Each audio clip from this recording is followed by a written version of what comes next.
Hello and good evening everybody. Welcome back for some Civ6 action. We're gonna have tonight a different series and it's gonna be called Coup the Floor. It's in the in-between series of the CdF squadrons, and usually it does run during the CWC or I should say the same time as the CWC, with teams that did and players that did not manage to actually make it in the CWC, or at least that was the design, because to be honest it's a voluntary basis. So let's actually see what's gonna happen tonight. We do have Enrages going against Patotas, I think it's called, the team, and let me actually put up on the screen over here the draft. Well, I gotta say, they did need to actually choose Terra, no?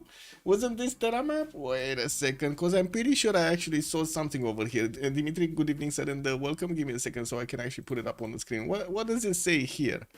What does it say here? No? This is not bands. No, this is actually what they need to pick. Oh my god. Let me see. Oh no, it's if you play Terra. It's if you play Terra. Oh my god, I thought it was Terra. Oh, I was so excited that we're actually gonna have Terra. Anyway, it is what it is. Let's actually see what we will have tonight as maps. They did take out Terra. Oh my god, they took out the best map, man. And then Tilted Axis and also Pangea East versus West is gonna not be allowed in. But we do have Highlands for 6 players. Definitely a much smaller map for them to actually just poke around each other. And then we do have Continents, which is kind of weird because it's one of those maps you either spawn on the winning continent or you spawn on the losing continent. There's like no in between over there. Different resources, different, of course, actual continent maps of the land masses. Anyway, let me actually also say hello to everybody. Ako Supreme, good evening, sir, and welcome. I did see Moontrath, good day, sir, and welcome. And man, oh man, I had quite a bit of fun imagining piranhas in the PC over there, just, you know, in the PC in a fishing tank. Love it. I did also see Bordaniel, good evening, sir, and welcome. I'm glad that you actually got your PC back, and I do hope you're gonna get back to playing as you like to. Also, I did see Fortuna Belli, good morning, sir, and welcome. Give me a second. Oh, thank you so much, Bordaniel, for picking up the first promotion also. Also, we either get Highlands, but claustrophobic, or continents. I think it's gonna be continents by the looks of it. And oh my god, man, I was coming in with so much, like, it is what it is. I was thinking, oh my god, we're actually gonna have Terra map. We're actually gonna have Terra map. We're actually gonna have Terra map, and that's what I was thinking. Anyway, it is what it is. Haven't seen Terra map being played in a 4v4 setup, not even in a 2v2 setup in such a long time. It is what it is. I do have to say they do only have, by the looks of it, 5 bands to go for. 3 for the beginning on each side, and then they're probably gonna go for the picks by the looks of it, how they are split in the bottom over here. And they did take out Portugal on the monkey business. Well, Le Patatas. Let's actually see what they're gonna go for. Also, I'm getting back to playing games again, which means I'm only listening here, not watching, because I'm catching up on the new PoE 1 league. PoE? You're still playing PoE? You didn't switch to PoE 2? Oh my god, that game is amazing. Also, if you like strategy, Beyond All Reason, oh my god, I'm gonna keep saying it, Beyond All Reason. Thank you so much, Echo Supreme, for actually showing me that game. Amazing game. It does exactly what Civ cannot do. It's for free. It's incredible. I still cannot get it through my mind how, you know, you have so much money but you cannot apply it properly. I'm like, wow. And then just like random dude from the internet comes in and it's for free. What you gonna do now? You know? You don't like 2 as much, you prefer the 1. Okay, I see. What don't you like about the 2, by the way? I know there was quite a bit of testing being done over there, and I don't think they actually got it out of testing, right? The early access and stuff. Anyway, Genghis Khan is going to be picked up also as a ban on Patatas, and we are going to need to wait for the next 4, slowly but surely. I think I actually need to do this. Is it here? Okay.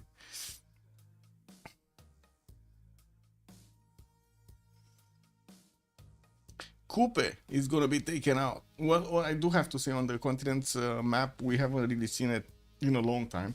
We're definitely going to see a lot of Navy. A lot of navy. It's not that likely that well, it is likely that they're actually gonna spawn on the same continent, or some might spawn on the same continent. Maybe we're gonna have some 3 versus 1 action or something like that, or I don't know, 2 versus 1 or stuff like that. 2 versus 2, 2 versus 3s, depending on what kind of luck they're gonna have. Other than that, we're definitely gonna see them needing to defend against the coastal attacks, and we're gonna need to see if it is gonna be kind of like one of those east versus west, north versus south type of maps. So the players will get a little bit of respiro time to actually get their, or I should say breathing room, to actually get their stuff in order over there before they're gonna need to go and attack somebody. But to be honest, I think this is gonna be one of those, oh, you gotta get the boats out, pew, pew, get to caravels, pew, pew, get to your opponent's cities and smash, kind of type of game, you know. We do have Mapuche on the side of Patatas also being taken out. They're not gonna allow in the Malian Raiders to just run amok over here on the map, and we do need to wait for the last, well, for the next 2 bans. It's not the last 2 bans, yeah, next 2 bans, one on Monkey Business over here and one on Patatas. Yeah, oh my god, if I were in CPL, I would have been banned for monkey business, for saying monkey business. Can you imagine that? Incredible, man. They actually they actually suspended somebody for saying something with monkey. Wow. Wow, wow, it's amazing. If you're talking free strategy games, Battle of West North is still my first favorite pick. Give me a second. Battle of, give me, just let me look. What does it do? What does it do? Oh, medieval stuff. Medieval stuff. Oh, okay, I see. Open source turn-based anime with a high fantasy theme. Oh, fantasy theme. Okay. What? Wow. Cannot even get into it. Okay. It is what it is. Cannot even get onto the site. Give me a second. Open source turn-based strategy game with a high fan. Explore the 4 corners of Irdia. Who even named these? In 17 solo campaigns and dozens of multiplayer maps, taking part in countless adventures as you go. Wow. Okay. Interesting. I'm gonna check out some vids. We do have actually them running down the timer over here on the monkey business side. I don't know exactly if they do have something or not. What is this? Okay, relance. Did they... Wait a second. Did they actually relaunch the draft? I think they did, no? Yeah, okay, so they need... Okay, they need another draft. Oh, kick W, man. And it's tilted axis this time?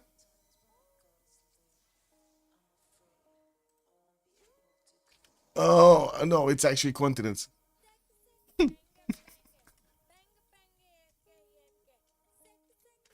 I'm just gonna say more ponies, man.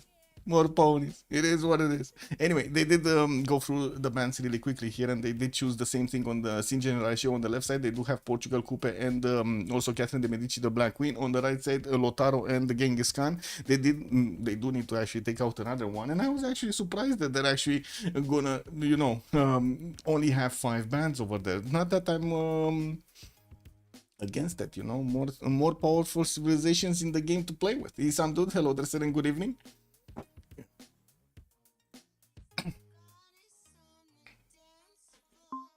Spain gonna be taken out on the patate. Huh.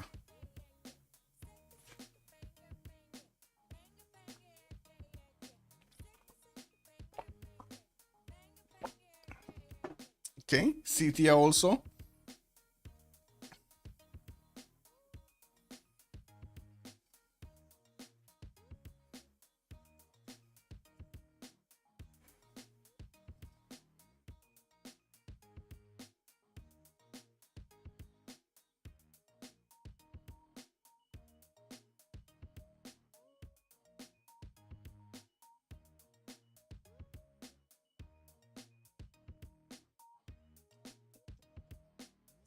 I'm actually surprised that they are not taking out more naval civilizations. Oh, if it is continents, actually. Wait, sorry. It is continents, it's not tilted axis. I was expecting a few more of these nations. Like, you know, Age of Empire, for example, free boats, Dido. Norway. Oh my god, Norway. They're not banning Norway. They're not banning the toxic Norway. Konge. Is Konge gonna get in or is it auto ban? I hope it's not auto banned. Is there any auto ban? I didn't see any auto ban.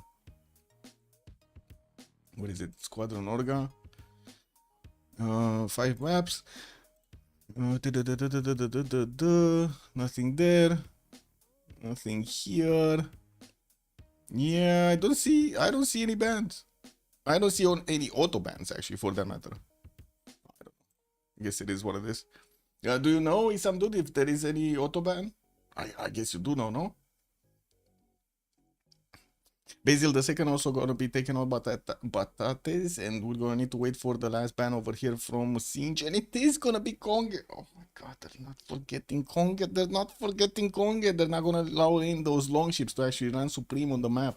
Well, we still have Harald Varangian, and we're gonna need to see if he's gonna be picked up to actually play into the game over here, and definitely what kind of other coastal civilizations they're gonna go for. With one last ban for Patate, we're gonna wait for it to be selected. Enrages will go for the first pick, set the tone for the game, while we're gonna have Patate needing to pick up the first and second civilization over here on the right side.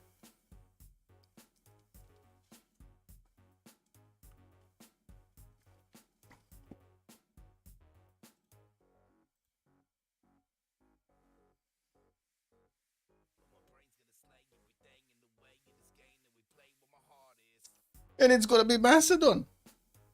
Massive. Okay. I mean, okay, no Hetaris. Does do well on the seas as well, as we've seen FKDN playing it quite some time ago, actually. I don't think there were any major changes on it, so it didn't change its performance. But anyway, let's see the first tone of the game over here from Enrages. What do we have?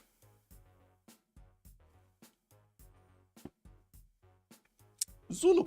Shaka immediately picked up, so we're definitely gonna see some Ikandas being thrown on the map over here. We're gonna need to see if he's gonna have an opponent right next to him so he can do the boom boom. Maybe we're gonna see some early pony action, although usually Shaka does like to actually wait for his core ability to start attacking into his opponent when he is the strongest.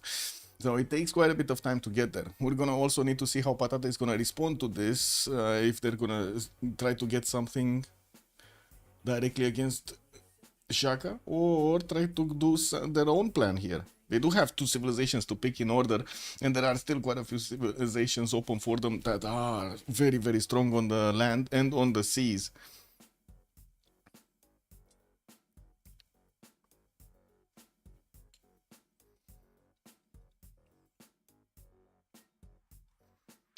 Julius Caesar. Well, that is definitely aggressive. Julius Caesar Rome being picked up by Patates. Do we know what the draft is? Wait a second. I don't think. Whoa. Give me a second. Let me see if they actually put up a lobby. I don't think so.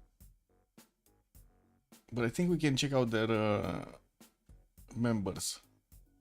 What was it? Speedy with Bioman Real with Isam Leduc LDK showing up on Enrages, I believe. And then on the other side, we do have Albator, Ludicrous Man, MJO with Spartiat. No, this is Le Catrapone de l'Apocalypse. I knew that. I knew those names are actually. This is Le Senat. This is Sambro. Cercle de Colon Disparu. BDC. What is this? Let's pull your set. Wait, there's no other team? Where is the other team? Looking for D-Shack? Where's Patate? This is Patate? No, this is Lucen. Oh. I don't know where is Patate. Patate is unknown. Anyway. And they did pick up the double home. We're gonna have also Trajan showing up in the game for this continent's game. Okay, well, they do need to pick up a second civilization here on Enrages. We're gonna need to see how it looks. What kind of civ they're gonna pick? More legions. So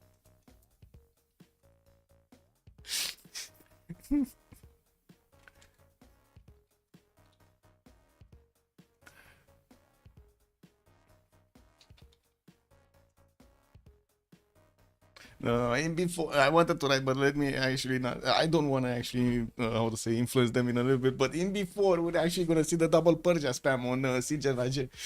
Just getting immortals everywhere.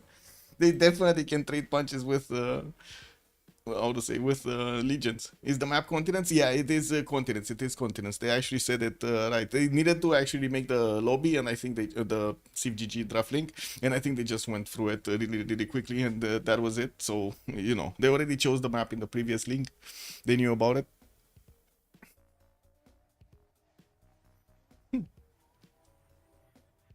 Okay, so now that they picked up Uzetian on the side of Sinjar Raje with that early spy and definitely quite a bit of attack power there, we're gonna need to see the next 4 bands. They did take out Indonesia on the side of Patate and also Hojo Tokim in Japan on the side of Sinjar Raje. When Civ7?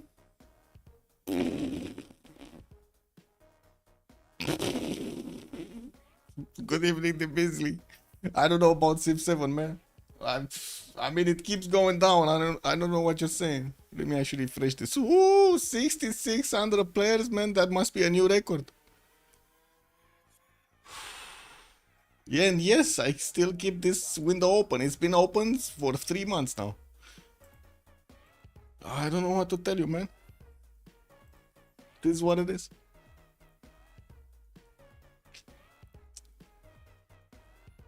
When they fix the game. I guess that's the correct answer, no? When they fix the game. If they will ever fix the game.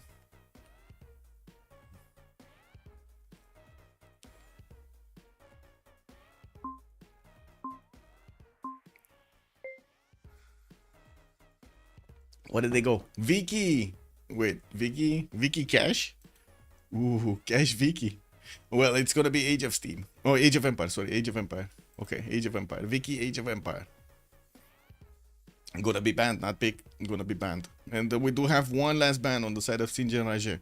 So they did take out quite a few of these coastal civilizations. Spain, we do have Indonesia and Age of Empire.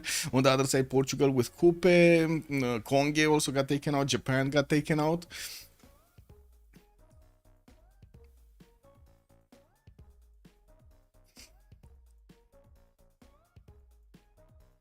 Al 3090, good evening, sir, and welcome. I think I'll start coming back up with the fall DLC. Okay. What do you think they will put into the fall DLC that might actually make you come back? I think that's the biggest question, no? Chandra Gupta also was the last ban on Sinjar Raje. Let's see what Patata are gonna do here with their third choice needed to be picked up.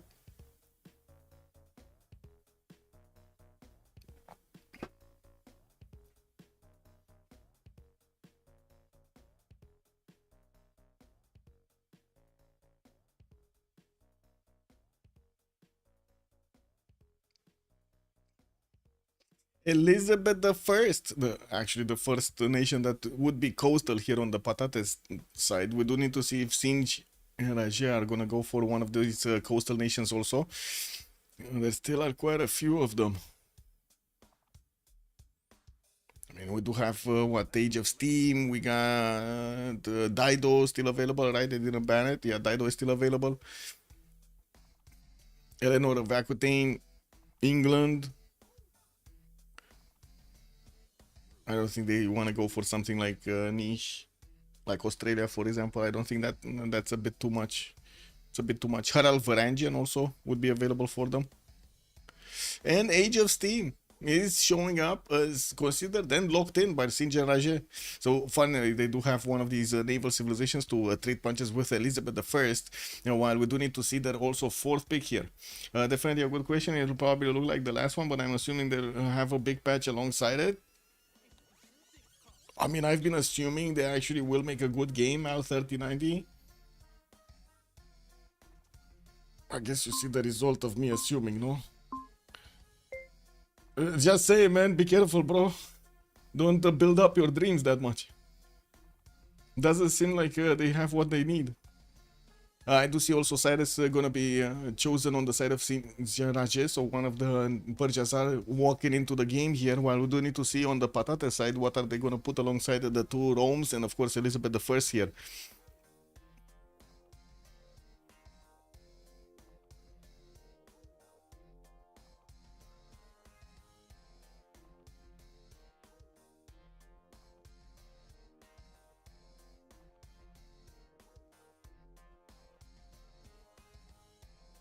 I was watching actually today some of the videos from, I believe, Husky, if I'm not mistaken. Give me a second. Husky Civ7.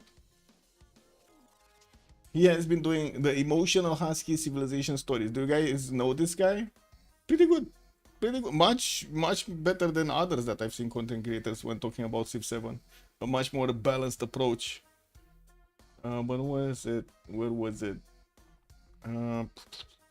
Anyway, we do have also the last pick, Theodora. Byzantium is going to be chosen on Patotas side, and we do need to somehow get into the lobby here, because we still didn't get into the lobby. I do have to say, yeah, let me find out where the channel is. We still don't have a lobby link here.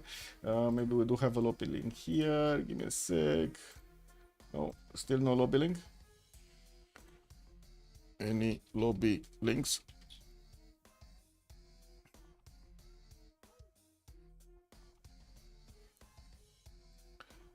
Oh, I know what they're doing. They're mind playing, guys. They're really mind playing here. For sure, I'm still playing 6 more than 7. Okay, yeah, makes total sense, man. Makes total sense. It's kind of disappointing, though. Very disappointing.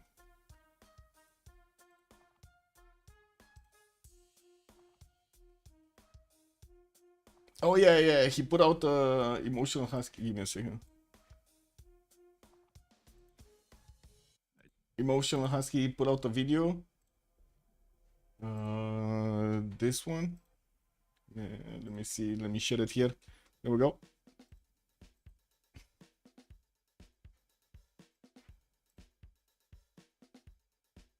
I'm still refetching the pages to see if anything is happening. What the okay, this one. I was watching the comments here. Wait a second. What is it?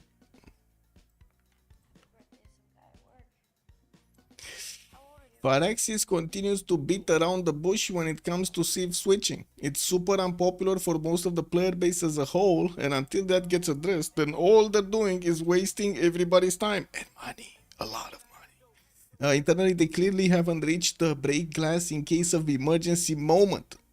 Kind of funny, no? Oh wait, why do I have? Oh my god, I'm so sorry. There was sound from a movie in the background. Sorry. Bonsoir, Monsieur Rafifi. Hello there, sir, and welcome. We didn't start yet. We just got through the pick and ban phase, and now we're waiting for the lobby. Oh, finally, the lobby's up. Okay, got it. You should relaunch Shimonkan, by the way. Yeah, I guess it's much better than Civ7, no? Anyway, other comments. Let's see. I've been playing Civ games for over 3 decades. 30 years, man. Starting with the original game and every incarnation since, where there wasn't really... Wait. Yeah, whatever. And I'm utterly uninterested in Civ 7. It just doesn't seem like a Civ game to me. Kinda true. Kinda true. They went around a long way from the core. I don't think they even understand what their core is. Kind of funny, no? Now, wouldn't be the first time that developers really don't understand what they're doing. My other 4X at the moment is Age of Wonders 4. Oh, interesting. So you really like these ones that are like more like fantasy like and stuff like that. I guess I really like the sci-fi ones or the good historical ones. At the end of the day, though, if Sid says it's Civ, it's Civ. I don't really believe what Sid says makes it true. I don't know. In my opinion, is what the players believe of it, right?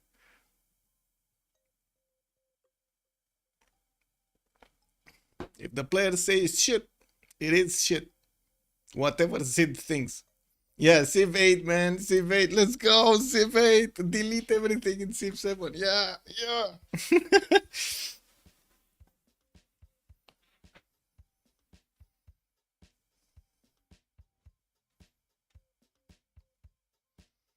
Civ 8 won't arrive before 2030 if there is a company, if there is a Firaxis company in 2030. Let's be clear about this.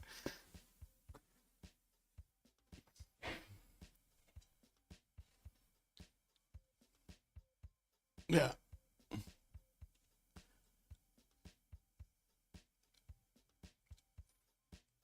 I think I need to swap. Okay, I swapped. Spectator, get this. Ludicrous Man is fine. We're good. We're good to go.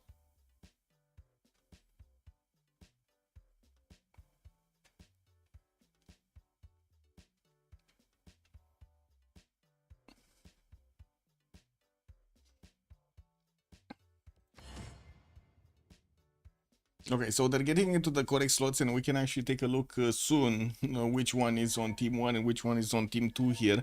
We did know about one team, right? We did know LDK, some dude, Bioman, and I don't think Almator, it was Mjo. And Mjo are on the side of Enrages, I believe. And on the other side, we're gonna have, who is it? The Ludicrous Man, Albator, Speedy, and Spariate? You believe so? On the side of Patatas. Patatas.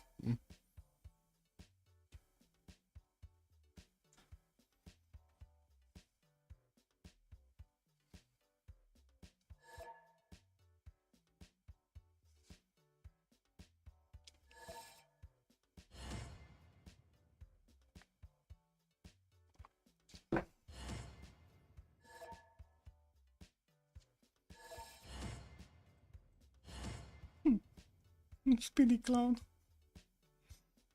Lord. Anyway, Speedy is gonna go for Shaka. We're gonna see some Speedy impies. I do see some dude is gonna go for Victoria Age of Steam. We do have Bioman on Cyrus. LDK is gonna go for Uzetian on the last slot here. And we're definitely gonna see quite a bit of, I should say, race to get the generals. I did not retry City Skylines 2. No, I did update it. Like I got the new update, but I did not retry it. Oh, I'm so sorry. I cannot actually switch to the other Steam account because, yeah, Steam. Actually, it's not Steam fault. It's Farex's fault with the pin bug. They never fixed the pin bug. You might not even know about the pin bug. Looking at how much they don't know, they probably don't know about this either. Okay, Julius Caesar on the side of Spartiate. We do have a Ludicrous Man going for Elizabeth I, third slot here. Theodora picked up by Albator. And the last one, but not least, on Mjo, we're probably gonna see Theodora. Byzantium. Well, he's on the last slot here, but I do have to say, there aren't that many nations. Well, actually, he's the only nation that might actually want to go for a religion over here, unless we're gonna see Uzetian also go for that religious opener that we've seen in other games. CS2 didn't even work on my PC for the longest time. I hope it works now. Yeah. I really wanted also City Skylines 2 to work properly, but I don't know, did they fix the economy, as in the economic simulation that they had over there? Because it was looking very good. Not the economic part, but the other part, you know. The graphics kind of looked nice. The cars. The AI was still kind of bad. Oh my god, it was bad.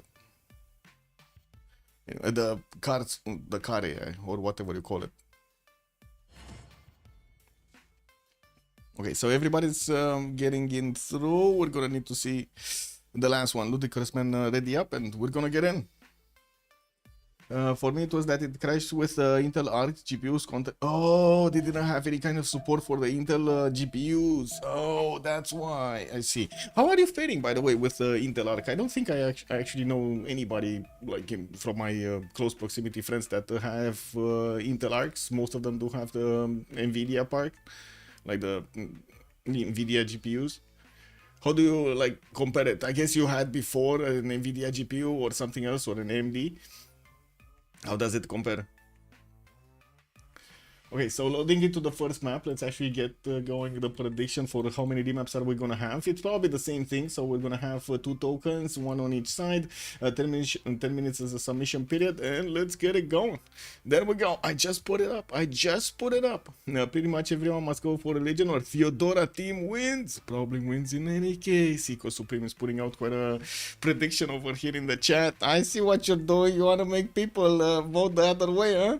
I see. Okay. Let's actually see. Let's see how this goes. We do need to ask chat, where are we going? We're going left on Angel, or we're going right on Speedy? Which part are we gonna get going?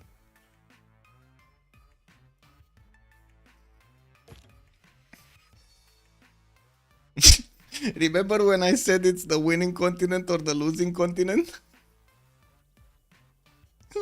map, man.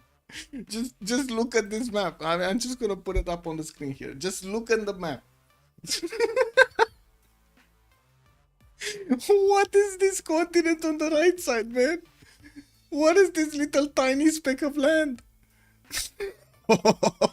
Can you imagine if you have like 4 civilizations on the left side and like all other 4 just clumped up over there in the on the little tiny speck of land? Oh my god, this is gonna be terrible. Anyway, you said we go right. Let's go Speedy. Where is Speedy? Speedy is not here. Wait, these are the 2 Romes?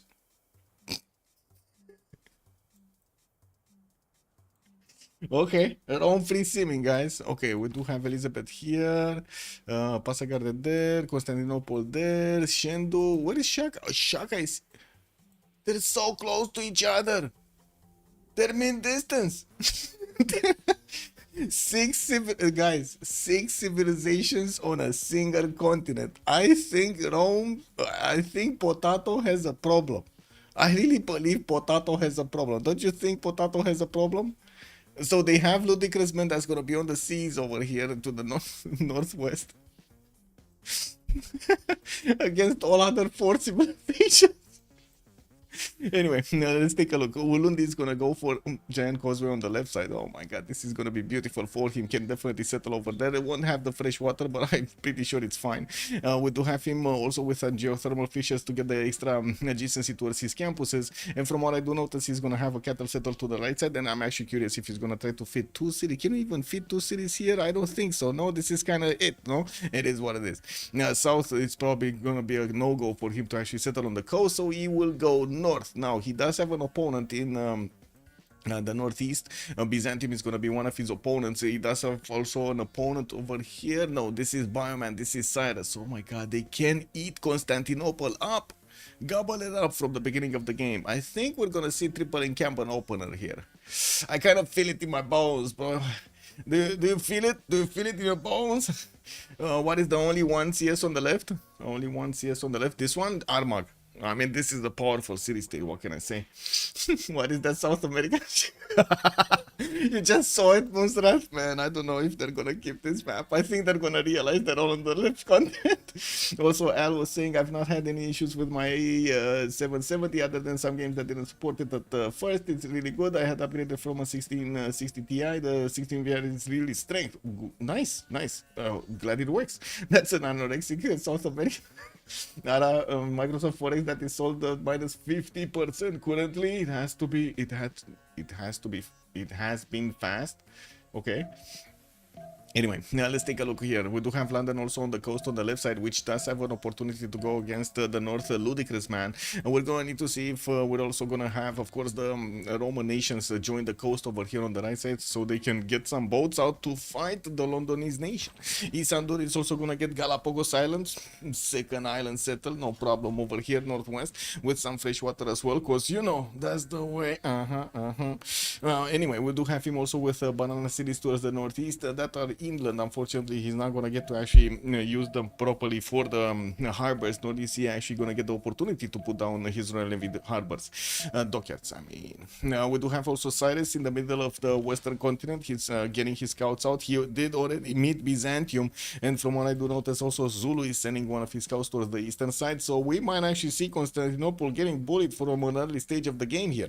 Passagarde does have his river base here, and I do see he's not going to have extra food from the bananas, but he does have a 4-food rice tile. Second city north will have the rice settle and the banana. That's going to grow very quickly, while I'm pretty sure he's going to try to get another city to the end of this river to the southwest. It's not that amazing, but I guess it can be worked. You know, it is what it is. Bananas are only 3-1. We do have also a forest fire here started to the south of Ludicrous Man, and we're going to need to see how that will evolve. So we do have another one. That's going to be Shendu, Uzetian here. So Uzetian land against Leeds. We got Age of Empire coast against Leeds. Then we got Cyrus with Shaka. Boom, boom, against Byzantium. I don't think they're gonna want to keep this map. I'm not even sure if I should actually talk a little bit more about it, because I feel it in my bones. This is not gonna go through. And we do have Spartiate actually getting his second scout out. Okay, he's gonna grab quite a few of these nuts in the forest here, and we do see he's gonna get the forest. Oh, technical remap, guys. Technical. Well, actually, is it a technical? Because he did go down one pop, right? Yeah, it's a technical remap, guys. Yeah, yeah, technical. Woo, woo. Is what it is, boys. If this map stays, then the team who gets 1 versus 4 in the continent will be a Civ6. Yeah, are not tanking that bad. I liked it, but it's slow to play, so I tend to play it less than. Yeah, no, Ara didn't actually put a good game either. As in, Microsoft didn't put a good game either. I was thinking if I should actually call them to, go and just give them a few ideas. How tragic. I know, right, Portanion? Anyway, there is a significant chance that we might actually have the same map, but a little bit inversed over here in the next part. Let's see who's gonna get the short end of the stick. Is it gonna be Potato, or is it gonna be the monkey business? Which one is it gonna be? What do you think, chat? Who's gonna get the short end of the stick here? Who's gonna get the short continent? They would have remapped anyway? Yeah, they would have remapped anyway. I mean, just look how many units are coming to Byzantium, and I'm pretty sure we're gonna see units also going towards Ludicrous Man over here on the coast. It's not gonna be happy. But this way you can still win points. Yeah, let's see. At the moment, the technical remaps do not count towards the remaps, right? The prediction. No one will get the short end of the stick. So wait, Moonstrat is praying for a perfectly balanced map. Everybody has the same amount of chops, the same amount of land, the same amount of fresh water, the same amount of ponies, and then the map reveals. Yeah, wait a second. Is this like a little dog that is looking at a donut? Is it just me? I like donuts. Or it says a squirrel, maybe? I think it's the tail is too small to be a squirrel. Anyway, I like to play on small continents. Plus, back in Civ5, you have seen things, yeah?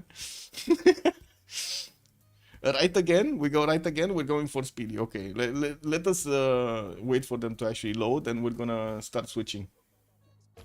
Okay, so where is speedy? Again, Rome is all alone.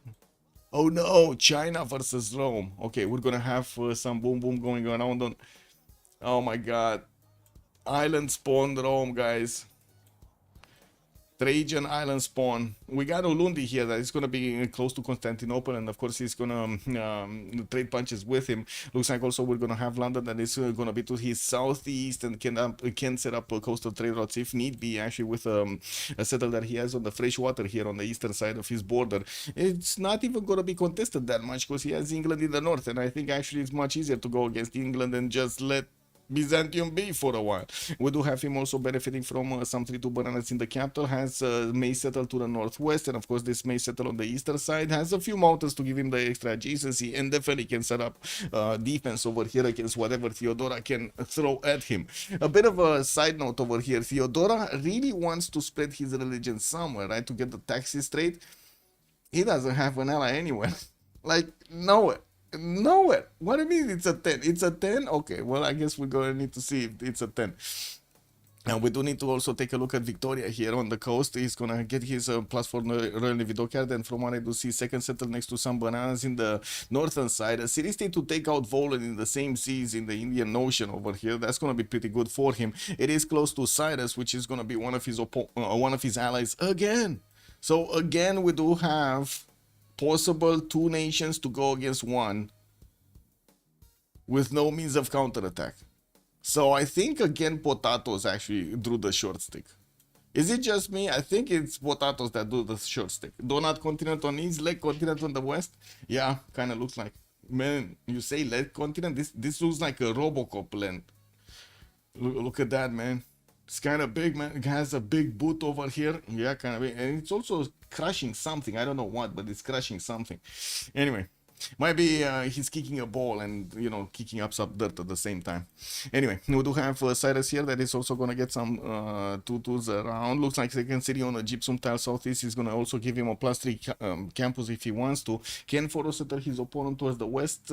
He does have quite a few of these hills and mountains to go through to get to Bristol. But I'm pretty sure we're going to see Bristol set up cities on the east and on the west, so it's going to get closer anyway. We do have him also with a Temenaki if he wants in the north or on the western side. There are quite a few floodplain tiles that he could use, and I don't see that many good yields anyway, so I think a Temenaki might actually be a requirement here for him to actually get his yields going. Looking at also Uzetian on the other side of the map here, we do have Shendo benefiting from a dice tile to get the extra faith from, and I do see he's gonna have a decent network of rivers here for him to get the fresh water from, with Mount Sinai to the southeast and also a direct connection towards Rome to the northeast. He's gonna need to be careful about those early legions. This is Julius Caesar Rome. This is gonna be the aggressive one, popping out those units like there's no tomorrow. We do have Rome with Scout coming up in 1. He has the extra culture in the camp, has quite a few chops also in the capital, and I'm pretty sure we're gonna see him open up bronze. He's going for mining right now. Has also +6 campus on the right side if he does want to actually settle on that geothermal fissure, and I do see in the north he's gonna have another one of these amber tiles that he can get to work with, actually a settle on the cattle tile and investing some gold over there for the amber. That's gonna look very good as a city center. We're gonna need to see how he's gonna try to set up everything, because if you do want multiple cities here, I'm pretty sure the stone tile would be a much better preferred option. Anyway, Elizabeth I is also going to be to the north of Shaka, and I do see he's going to have his scouts coming around. He's not going to put... No, okay, he's going to put into the production screen another scout. He doesn't have fresh water for the other cities unless you take into account this lake to the southwest. On the coast, he's going to have the ship settle northeast, or maybe the uranium one, and we're going to see him probably settle the T-tile on the western side so he can actually grab some extra science and, of course, the free amenity, with also a space for a good Royal Navy dockyard. We do have him also towards the eastern side with Persia, that he's going to get to scout quite a few geothermals in between the mountains for him to get the extra adjacency towards campuses. A +4 here, a +5 here, definitely good yields for a campus if he can get them going. That is the prerequisite here.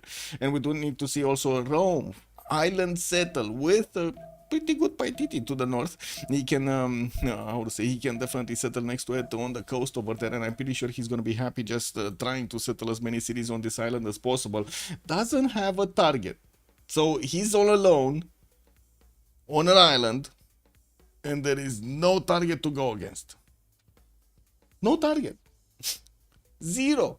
The one coastal nation, Isam dude, is in the donut. Yeah, he has a good titty. Pretty good titty. Potato remap, they need to have one. Theodora Legion spread 2. Yeah, they're not getting the bonuses worked up here. Yeah, true. Wait, he has Galapagos solos? Where did you see? Oh, southeast he has a Galapagos, I see. I mean, to be honest, this is not really a good wonder. He has like 0 resources that he can use on it. The lack of production over here just doesn't make Galapagos a good one, unfortunately. This is what it is. Okay, and Theodora does have river network, but the looks of it also some cocoa tiles to the northeast, settle on the cattle northwest so he can get some extra food from. No 0, no 2-2 around it, so that probably won't go. We're gonna need to see how he's gonna try to set up his cities to actually grab some extra yields over there. Definitely the 2-2s are gonna be a priority. Also towards the north, he's gonna need to see where Zulu lives. They are very close to each other, but they do have a mountain range in between them. He has on the eastern side the possibility to go against East, dude, and this might hurt. We're going to need to see how London is also going to try to get some defensive measures here, and I'm pretty sure the choke point is probably going to be the way to go to try to defend against his opponent. Well, we're 10-8 and we're still bouncing around the map to see what the players are discovering. It doesn't seem like they actually discovered each other that much. I'm pretty sure here we're going to see some discovery happening. Did he see him? Oh my god, he's sitting on the one tile he's not seeing. The one tile he's not having vision on. Wow. Okay, let's see. Is he gonna see him now?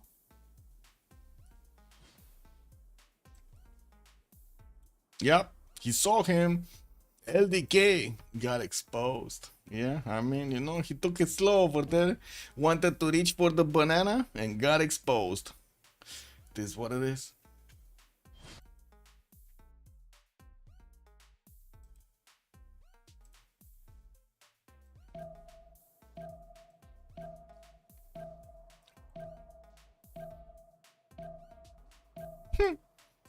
Rome's warrior got stuck. Anyway. What about the continents? 2 continents here. 1, 2 continents on the other side. And this is the 3rd continent. No, well, I guess an extra continent. A 5th one, actually. A 5th one. Nena. Nena.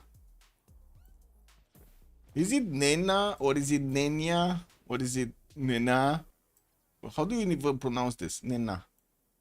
Does anybody know? Let's ask Google. Nena. What is this? English. Whoa, it says it's English. Nina. Nina. It was neither. It was Nina. Lol. Nina, Nina. What about the continents? Continents. Premor 28. Good evening, sir, and welcome. Also, there are only 4 continents. Number of players +2. Oh, right. The red one is also Shendu. You're right. The red one is also Shendu. Give me a second. Yep. There's no other one.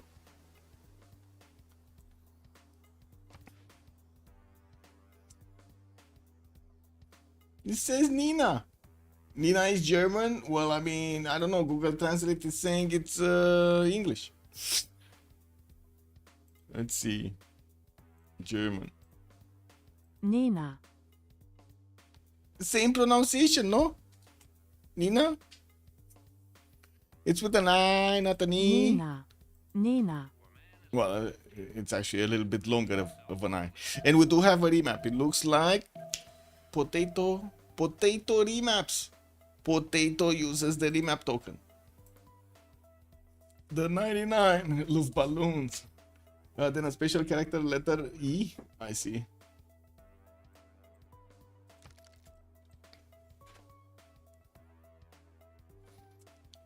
So a tie is enough to remap. They didn't really tie though. As in, the user interface doesn't actually show you what they voted before everybody voted. It only shows you that they voted with green. So you might have been a little bit confused over there because everybody looked green when they selected, and then it showed who actually was the team that wanted to remap with green, and then the team that didn't want to remap with red. At least one team has chosen a remap. Yeah, one team has chosen a remap.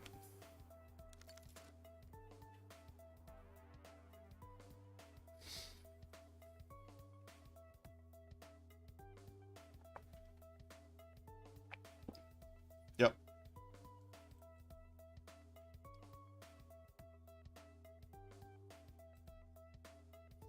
But then each team is asked, do you want to? Do it, man. Oh my god, that song, man. If at least one team chooses to remap, it's a remap. Yeah.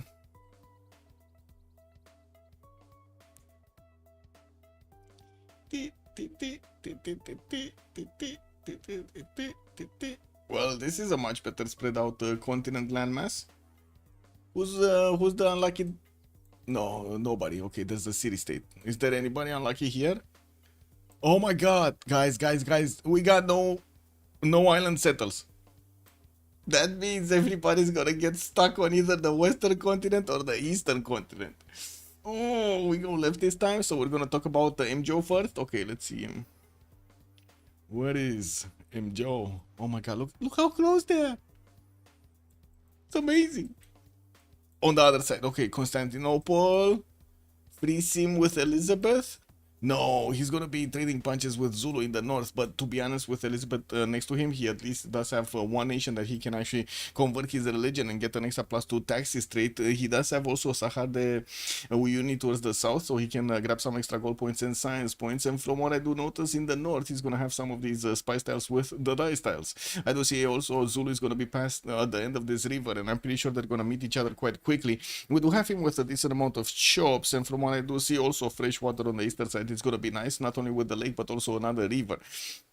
Now we do have also to take a look at Rome, which is going to be on the other side in the south of the western continent. Rome here, Trajan is going to have the ability to go towards Shendu quite quickly with how to say, a cattle settled directly in the face over here of LDK. We're going to need to see how they're going to try to split up their land and who's going to get there first. I would imagine it's going to be Rome. Also a decent river network for him to keep expanding towards the western side. This time around it's going to be a 2 versus 1 against Shendu here, with also Puteoli towards the north. One big problem, we do have an Age of Steam on the coast here, and again I guess he could defend himself quite a bit of time with the river here, creating some one-tile chokes, and of course the mountain ranges towards the east side of Leeds are gonna be quite nice. Anyway, Ludicrous Man is on the coast here. London is gonna benefit from 2 of these reef fish tiles, and he does also have a 3-2 banana for him to get the extra food going, with a scout coming up in 3 turns. And from what I do see, the mountain ranges towards the north, we do have him with quite a few of these tiles to get the campuses too. He does also have Cliffs of Dover in the north of part of this coast, but I guess it's going to take a long time to get there. And also to the eastern side, Yuling Yuan is going to give him quite a bit of extra culture and quite a bit of extra gold from those Kogo tiles, if he does manage to get the city over there quickly. Can he get it with fresh water? I guess he can, but I think it's just much better to settle on the cattle, and you know, it is what it is. Yeah, we do have to also take a look at Julius Caesar, which is gonna be here in the middle of the western continent. He's gonna have Passagarde to also trade punches with in the north, and this is gonna cause quite a bit of stir in between them. We do have Puteoli also benefiting from 3-1 bananas, some of these truffle tiles towards the western side, and I do see a scout coming up in 2 turns here from his capital city.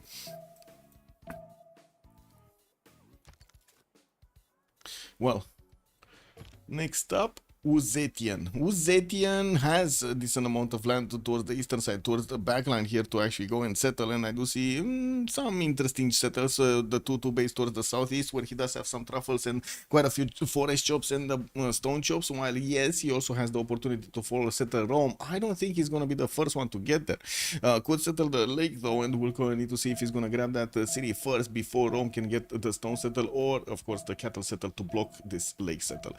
We do have Shendu getting his first scout out, and I do see he's also going to have a few coastal tiles that he can get to. I don't see an easy city state for him to take out unless you take into account Preslav, but it's coastal and it's kind of far away on the other side of his empire where he doesn't want units. We do need to also take a look at Cyrus in the north part. He does have an array of wine tiles with a 2-3-1 on the eastern city that he's going to put down soon. He also has an extra production tile, the 2-3 deer tile to the north of Passagarde, to benefit from in the beginning of the game, so he can get that tempo going. Has coastal settlers if he wants to, don't think he wants to, and from what I do notice, he has this sugar settle towards the south where he can grab one of these sticky huts and also some of these 3-2 bananas. Well, has also an array of city-states that he could try to take out. Nalanda east side, Vatican City northeast. I don't think Samarkand is going to be a target, but you know, whatever happens, happens. Age of Steam, Isan Dude is going to be on the coast on the western side, and wait a second, he might actually want to get onto the coast so he can trade with Leeds here. We do have Leeds getting his first builder, and I do see he's going to have a well tile with a fish to improve. He did get his warrior in between these lakes in the south so he can see what's going on there, and we do definitely need to wait for him to discover his opponents here. Nobody knows yet about either Rome, no Rome, neither Puteoli or Rome actually. Looking at Shaka on the other side of the planet here, we do have him meeting with Yuling Yuan, and I do see Byzantium is sending a few units towards him, one of these warriors and one of the scouts, while England is starting to actually grab the tiles, to discover the tiles on his east and northeast. It will take him quite a bit of time to actually get to Ulundi through the mountain ranges to the south of Yerevan, while this scout did manage to get a promotion. He did get the hill promotion, so at least this one is going to move a little bit faster. Still, I don't really believe he's going to get to Ulundi or get closer to Ulundi before before the remap vote is gonna come out. You afraid about the monkey? Uh oh. Yeah, well, it is what it is. Are they seeing each other or not? Okay, they found each other. Persia found Rome, but I think he got a tiki hut first. Right? He got the hut first. It was Bioman. Bioman, man.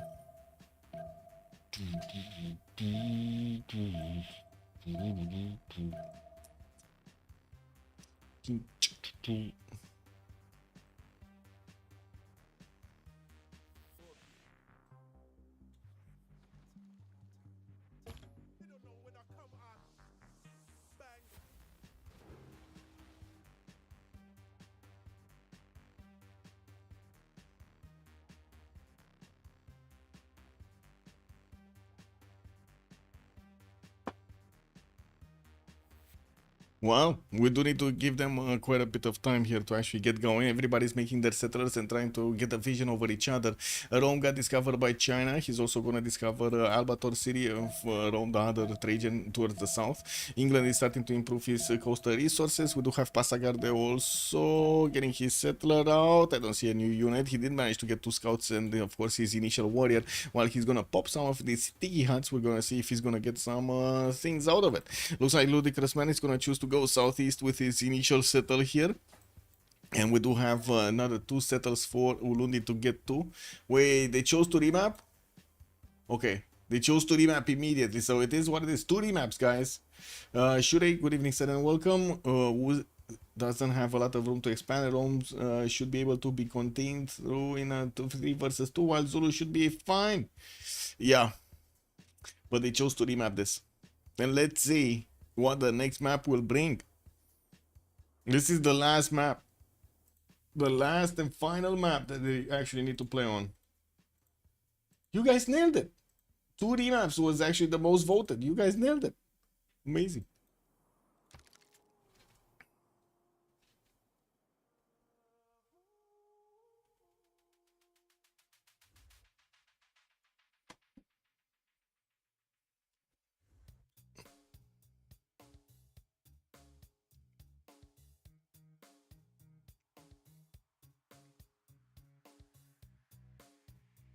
$33% more points. Rafifi going in. Yeah. Oh, I mean, you know, it's 1 point at a time, man. 1 point at a time. Oh my god. Look at these maps, bro. Is there gonna be a poor soul on the middle map? On the middle island? Do we have a poor soul here? No. Okay. This okay. Okay. Nobody spawned there. Where are we going, chat? Left or right? Where are we going? Left or right? Wait a second. This is a connected continent? This is one big landmass? Bro, this is not continents. This is one big landmass. Look at that. Bro. Technical remap. This map is not conform to the rules, no? Oh my god. Anyway, I guess we're gonna be talking Mjo here. He's gonna get that right settled by the looks of it. Also gonna grab some stone tiles to get his tutus going. We do have him also to the north with a coastal settle that he can get going next to some ivory tiles. Unfortunately, without the extra 3rd point of production. Coco settle in the south to get some extra gold from, or so another coco tile over there to get the benefits from. While he's gonna be quite close to Trajan. We do not see them actually getting some coastal trade routes, unfortunately. We do have Constantinople also benefiting from 3-1 banana. He does need to improve it with a pasture if he actually wants to get that second production and the goal from. While I do see he's benefiting from horse tile in the northwest in the first ring, in the second ring I mean. He does also have his iron tile second ring to the southeast. Has also another ally here, Julius Caesar, to the southeast. Oh my god, he can actually get +6 taxes straight over here, with also Isam Dude on the western side that might actually get to bonk over here England. This is not a good place to be for England. Not a good place to be. At least it does have Rome and not, you know, Trajan, not... oh my god. Oh my god, the second settle on Trajan. 2-3-1 fertiles on the second city of Puteoli. That's amazing. Anyway. Let's keep moving here.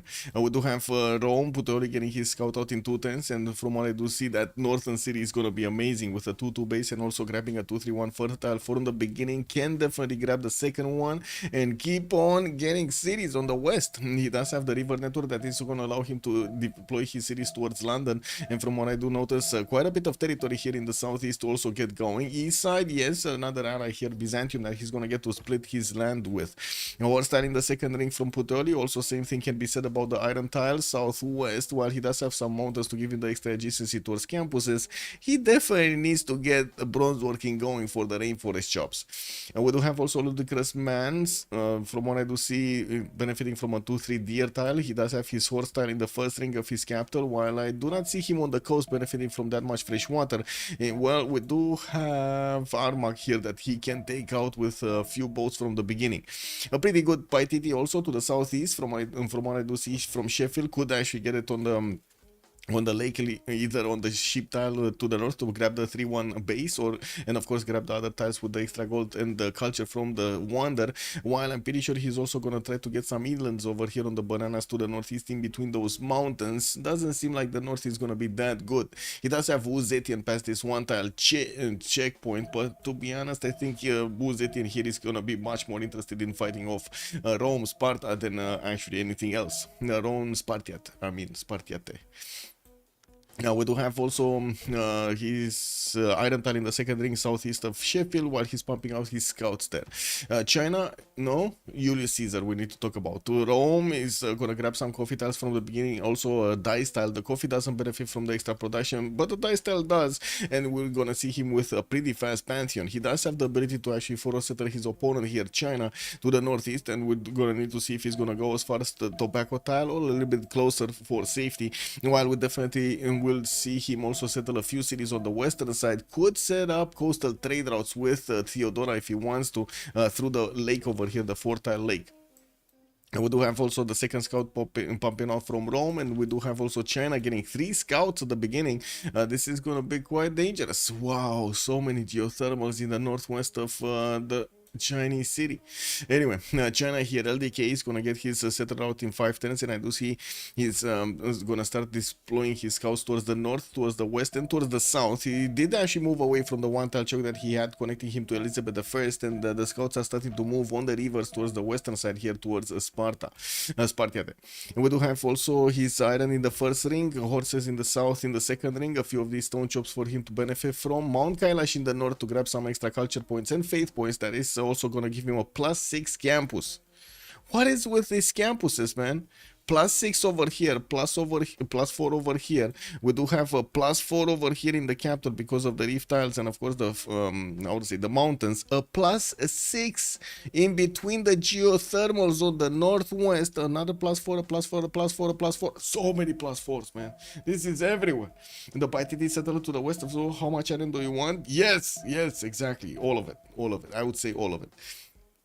We do have also Cyrus here that is going to be to the north of Zulu, and of course they're going to be allies by the looks of it. They're also going to get to trade through the inner cities with Uzetian as well. This is going to make quite a bit of gold for them. He has a city-state to take out. That's going to be Venice towards the western side of his capital, while I do see he benefiting from a 2-3 deer tile. He does have to the north a city that he can go on the coast with the river, giving him the extra, how to say, the extra housing. We do have him also to the south in between the mountains with quite a few settles for him to get going with the freshwater from the lake and from the rivers.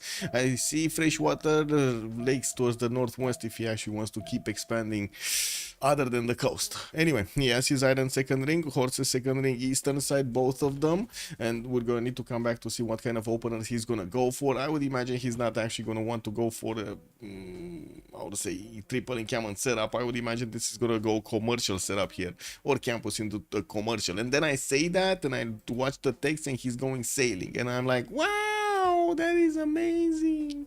Anyway, now let's go for Age of Steam here. What do we have? Age of Steam did actually meet Albator next to him. He does have his settler coming up in 210s, and I would imagine he's gonna want to get a settler at some point on Mount Everest towards the northeast. Could actually get one from the beginning, but he doesn't have his Royal Navy dockyards available. Yosemite is also gonna be northwest. That is getting hit by a few of these blizzards and improving also the fertility of these tiles, making these amazing to work at the beginning of the game. Anyway, we do have London also benefiting from a 3-1-1 fish, and from what I do see, can follow settle his opponent on the fertile if he wants to start off on the triple encampment setup. I do have to say he's going bronze working, so I would imagine triple encampment setup is gonna happen here on the city of London.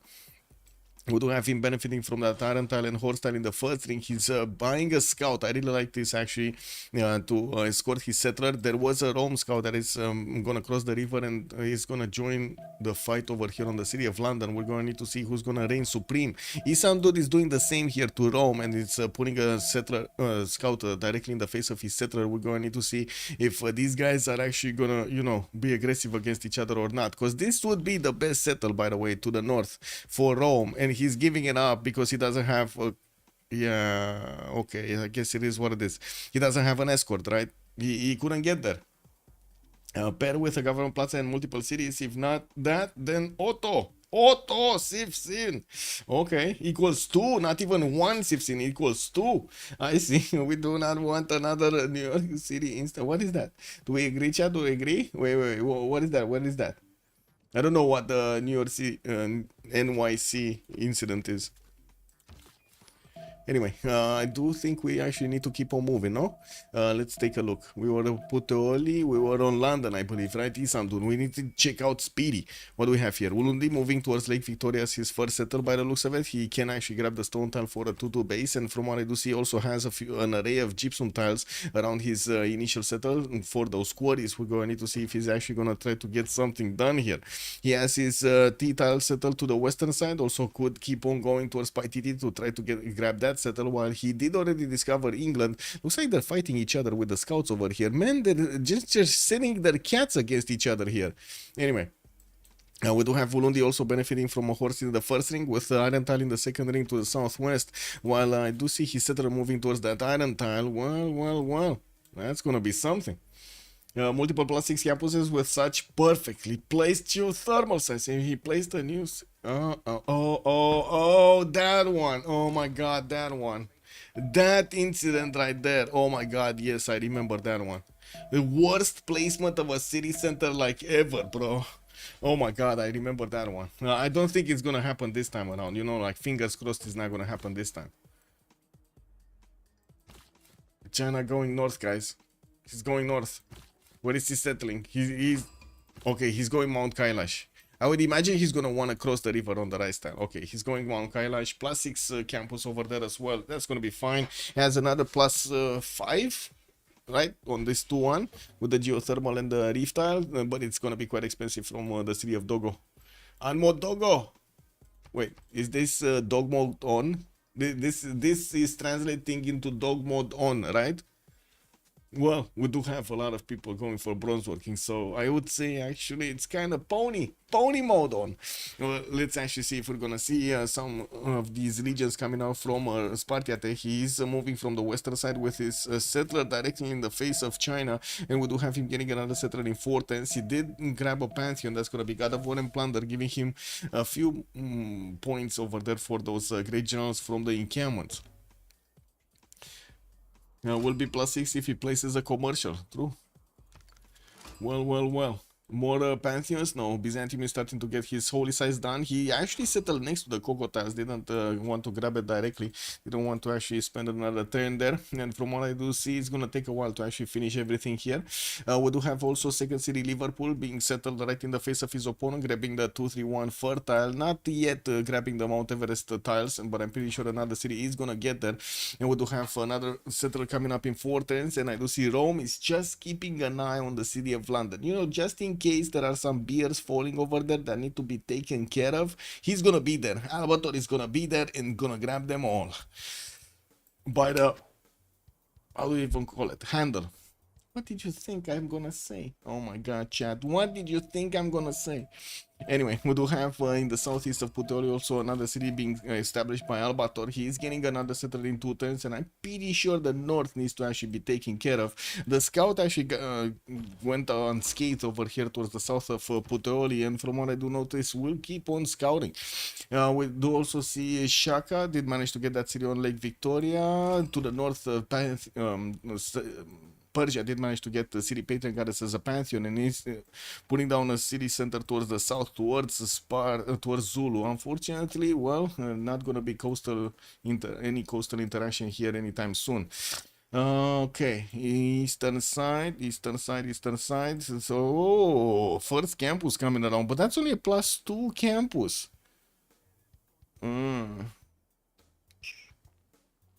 Yeah, I guess, he wanted to get the campus. So why didn't he go? I'm a bit confused over here. Why didn't he go encampment setup? Does anybody know? Was his Bronzorki in 9? Okay, he's gonna get the boost from Spartiate and he's gonna grab quickly, but he's spending his districts on the campuses first. That's what I mean. He's spending his districts and it's going to take a while to grow the population and so on. It's not like he actually has quite a bit of food. The timings are going to be a bit off to put the actual encampments down. He cannot even put one from Puteoli until he reaches 7 pop, or maybe actually he gets it at 4 pop if he places his Governor Plaza somewhere else.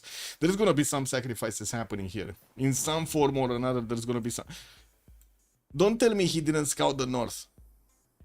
Okay, guys, this is really quickly big question, extremely important question over here. What do you think? Trajan discovered that northern settle or not? This one over here on the 2-2 base. I don't think he did. He's not sending a single settle towards that north. Anybody? Maybe he doesn't want to be real. Nah, true. Wait, the scruff of dead necks? Like a soaked puppy or kitten, basically an angry pet.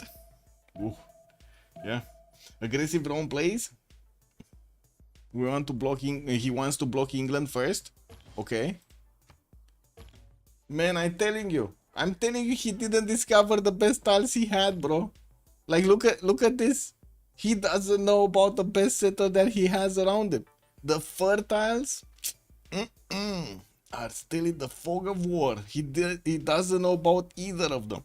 He just found out, and he's like, Albator is probably right now, oh no, I should have gone to the north. Anyway, he's putting down a campus here from his capital. It's only gonna be a +1, a +2 from Puteoli, so he's not gonna get that splendid promotion from it. Unfortunately, it is what it is. The ERA score is not gonna get in.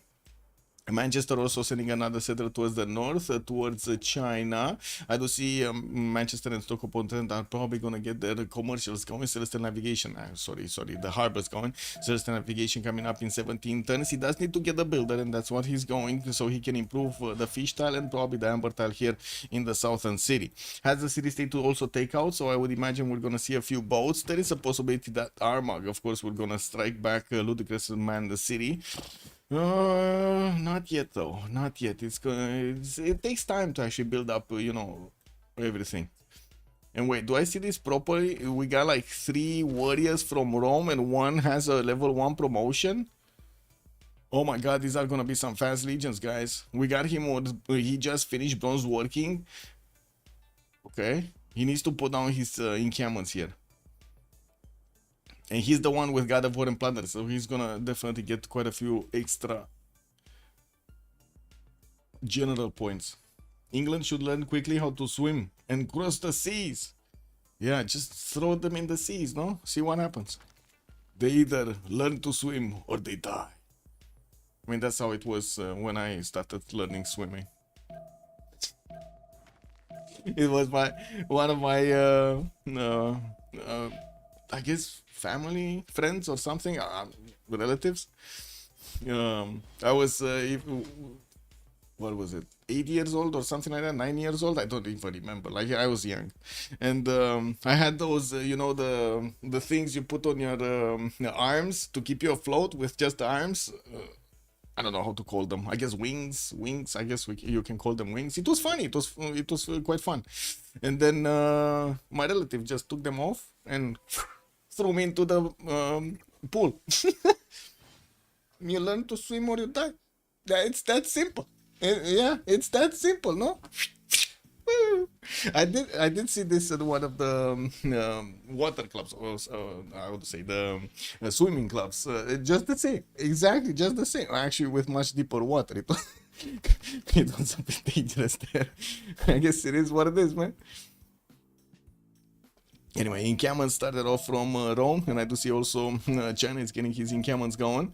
We do have Mount Kalash settled, so he's getting some extra faith points and some culture points. Doesn't need to work the God King card, and well, we're gonna need to see if he's gonna manage to actually get the generals.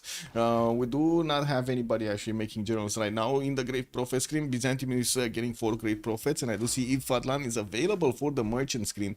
I didn't see anybody actually opening up commercial, so you know it's gonna take a while until that guy is gonna be picked up.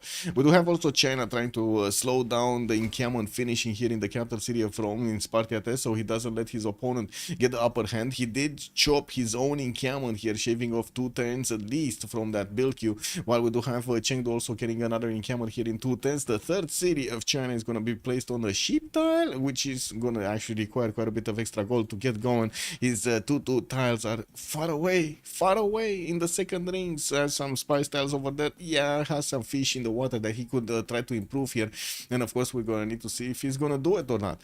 We do have already Rome managing to get 3 of these warriors in the city of Setia. While he's fighting off the scout, he does have another one of these warriors going to bully over here China. He could try to take out that slinger, can double slam it with the warrior and to take it down really quickly. The slinger only has 5 defense. I think we do need to put up the prediction for who is gonna take the first city though. Who will conquer the first city? We're coming back to this prediction.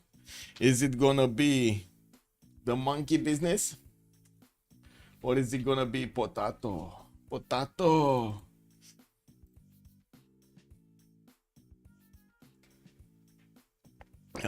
Yeah, it is what it is, man.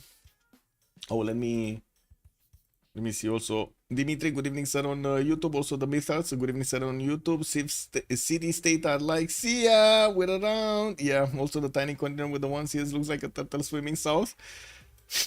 Well, now we do have kind of like one of those water horses by the looks of it in the middle. It's only gonna be like a few city states on it. That's about it.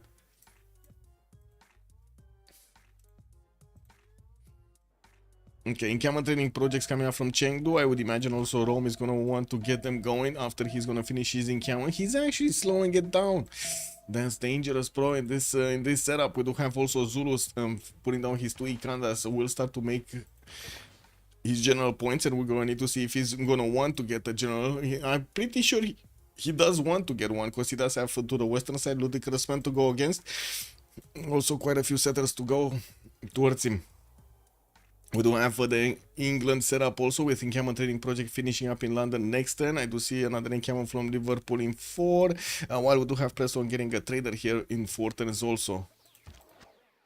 Pingala establishing Ravenna for a bit of extra culture on Trajan. We do have him either working in 9 turns, and I do see his 7 science with 10 culture, while on the other side, Isam Dude is on 6 and 5. Definitely a lot more culture on Rome, as we're used to.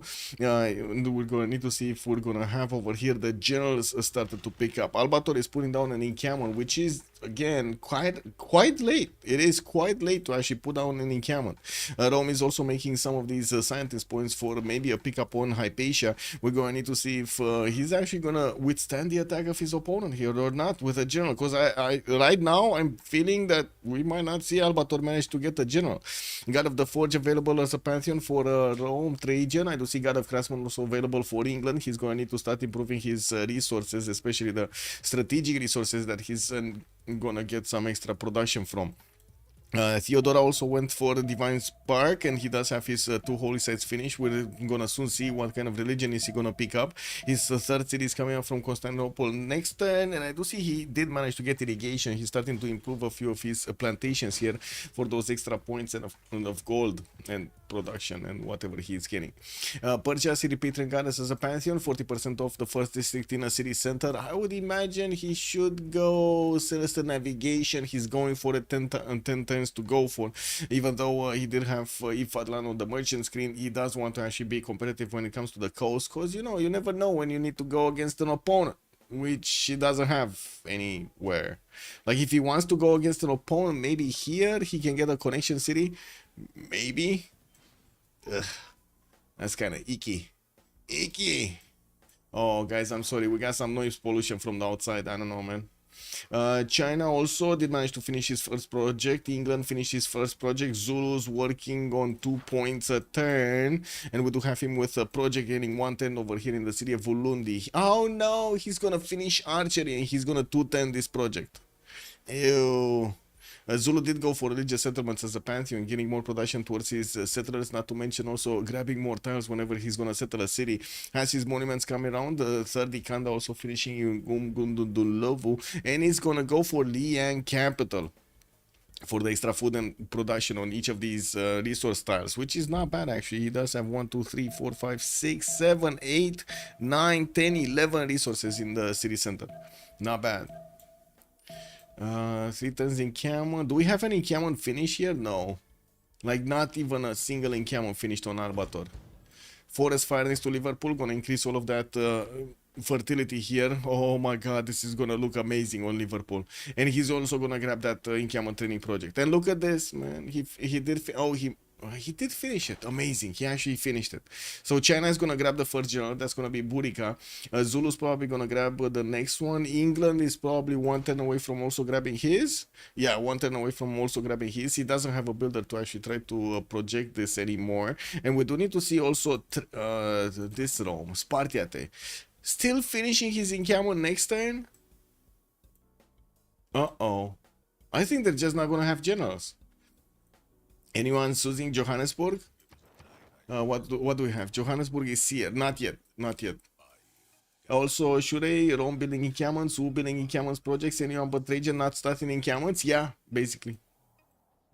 I mean, he did start them, but he didn't finish them. He wanted to go for campuses, and he messed up a little bit the timings here for the generals. It's very tricky to actually try to go for generals, like be competitive for the generals, and also at the same time go for campuses at the beginning.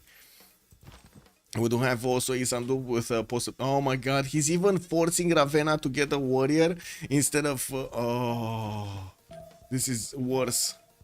Because he can 2-tap the slinger, right? So he needs a warrior to try to protect his encampment, which might not finish because, you know, all of these units from England are gonna go through. The trader might also get pillaged. His builder might get taken. That's a lot of no-no. That's a lot of no-no right there. Okay, what do we have? England is 2 points off, and I think he's gonna passively get it anyway. Zulu is 3 points a turn, and he's 22 out of 30, so in 3 turns he's gonna get it anyway, passively. China did finish another project. Oh, yeah, that's it, actually. They can totally take the generals here. LDK does have another builder charge that he can use to chop the encampment training project next turn, and I do see he's putting down his Gavaron Plaza. Spartiate is also 2 turns out from ironworking, could upgrade his legions right on the front line, while we do have in the tech side here LDK going for irrigation. Wait, I don't think he actually got, so he did get archery, but I don't think he actually got horseback riding, right? And I don't think, oh, he does have a horse improved here, okay. Rowan Vidocats coming out from Ludicrousman. He's getting his Magnus established in Manchester, where there are quite a few chops. Persia's warrior and Zulu's warriors are actually getting pushed back by the slingers, so throwing rocks at them. There are 3 of them that are just, you know, ganging up on the Zulu units there. We do have another encampment project coming up from Ulundi, which is a bit surprising because I would have expected him to just get it passively anyway, but I guess he doesn't want to take the chance. He doesn't want to take the chance at all.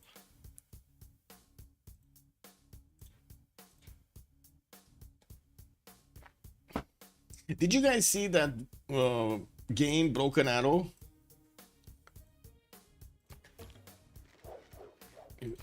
Let's see what's happening here with the generals.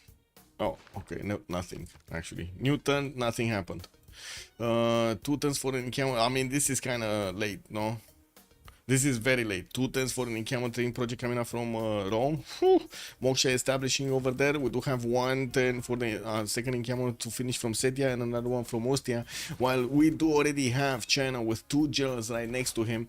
And by the looks of it, Zulu is also gonna grab another one probably next turn when he's gonna finish his settle. While Rome did finish a general project here, he does need to chop another one. He does have 3 builders to actually try to do this. Wait, didn't we have England pick up a general also? 1, 2, 3, okay. Where's the Zulu? Zulu needs this encampment training project. So I stand corrected. He actually needed this encampment training project to deny it from Rome, from Trajan. Does he have the highest slot? Speedy. Speedy's top slot. Speedy will get it whatever happens, man. His top slot, he's gonna... How to say, he's gonna compete for that whatever happens.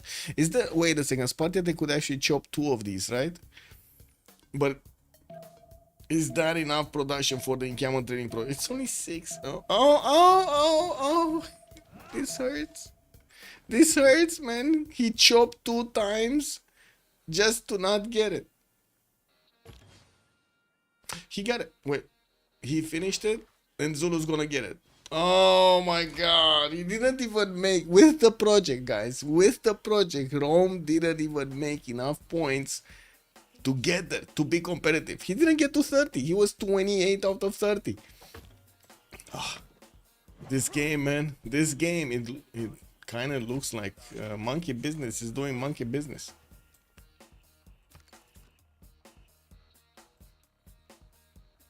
God of the Sea picked up as a pantheon also for Ludicrous, man. We are 4 turns away from seeing the first era unfold here, and we're going to see what kind of bonuses they're going to get from their golden ages. While I do see 4 cities also being settled by Bioman here, he's probably going to be the economy of his team. We do have everybody managing to get their points, and there are score points for the next golden ages, and I do see everybody's on 3 cities, with a few of them trying to get the 4th going. We do have also Isam dude in the tech side going for pottery, and I do see he's getting a warrior here from Liverpool. I was expecting him to actually get some horseback riding going, but it looks like we're not seeing it right now. We do have also Albator getting his irrigation. His warriors do have the upgrade button on the legions. The problem is the gold. He's gonna require so much gold to actually get that going, and you do see it's not like they have an infinite amount of gold in their coffers.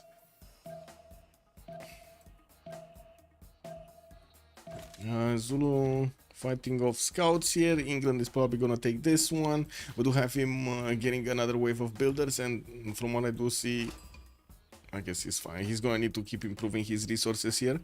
Uzetian is gonna have a problem, or is he gonna have a problem?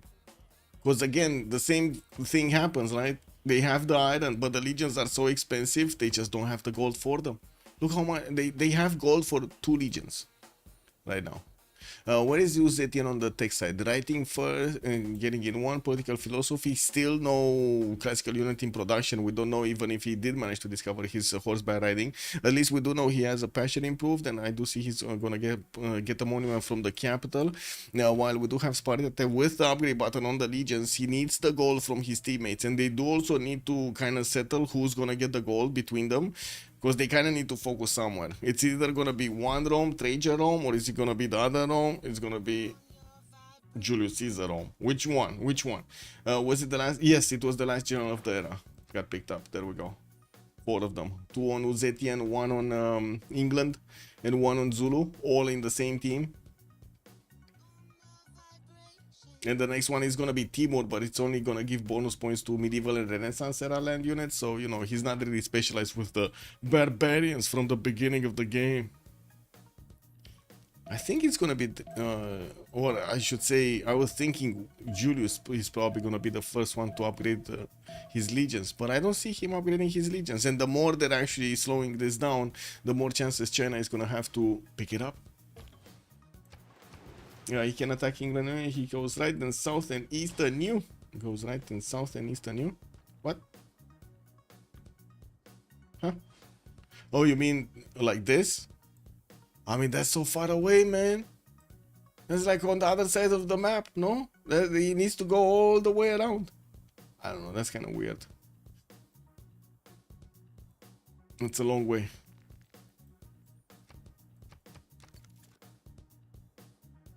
Still no movement? Still no upgrade? What are they waiting for? Do they not have iron? 12 iron, 10 iron? Oh my god, they barely got the iron. They barely have iron for the legions.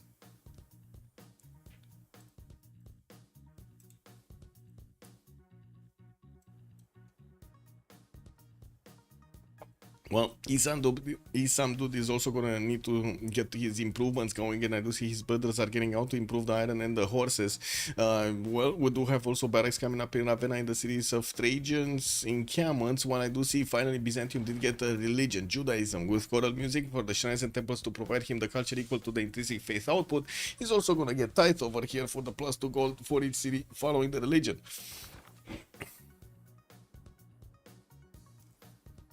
We do have him improving his cocotiles in the south to get the goal going. Sinop is going to be placed on the coast towards the north, where he's going to get the third holy site. And I do see he's already connecting his city centers here. We do have the 2 legions upgraded. There we go. The level 1 legions did get upgraded right next to the Chinese cities. Taking a look here, horseback riding is getting discovered in 210s from LDK. There is no general on Spartiate, so all of these legions are going to move with only 2 movement points, not the third one from the general. Oh, wait a second. Sorry. He does have a general. But this, oh, never mind. This is not the correct one. This is Timur. Why did he even rush this? For, oh, whatever. This is what it is. As in, I don't know why he got the extra project for the general. It's not helping you out on anything until you hit many times. This guy is just not gonna help, right? Pingala is established in Chengdu here, and we do have one more turn. Oh, I think if we have one more turn, let me actually go to the toilet right now, right about meow, so I can, you know, relieve some pressure over here. Give me a second.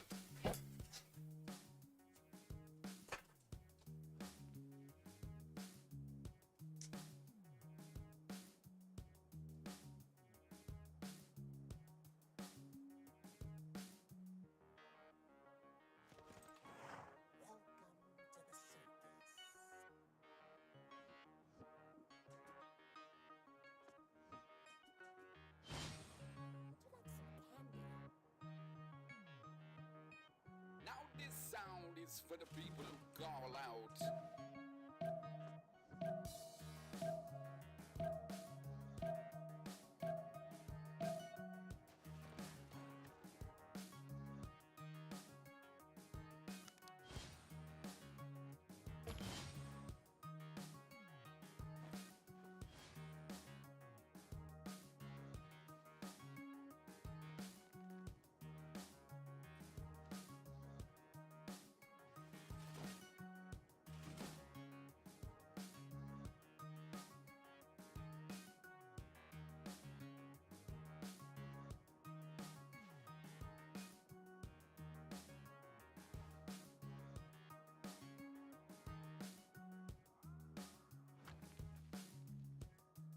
There we go. Did they start moving? Oh, the general meetup is happening.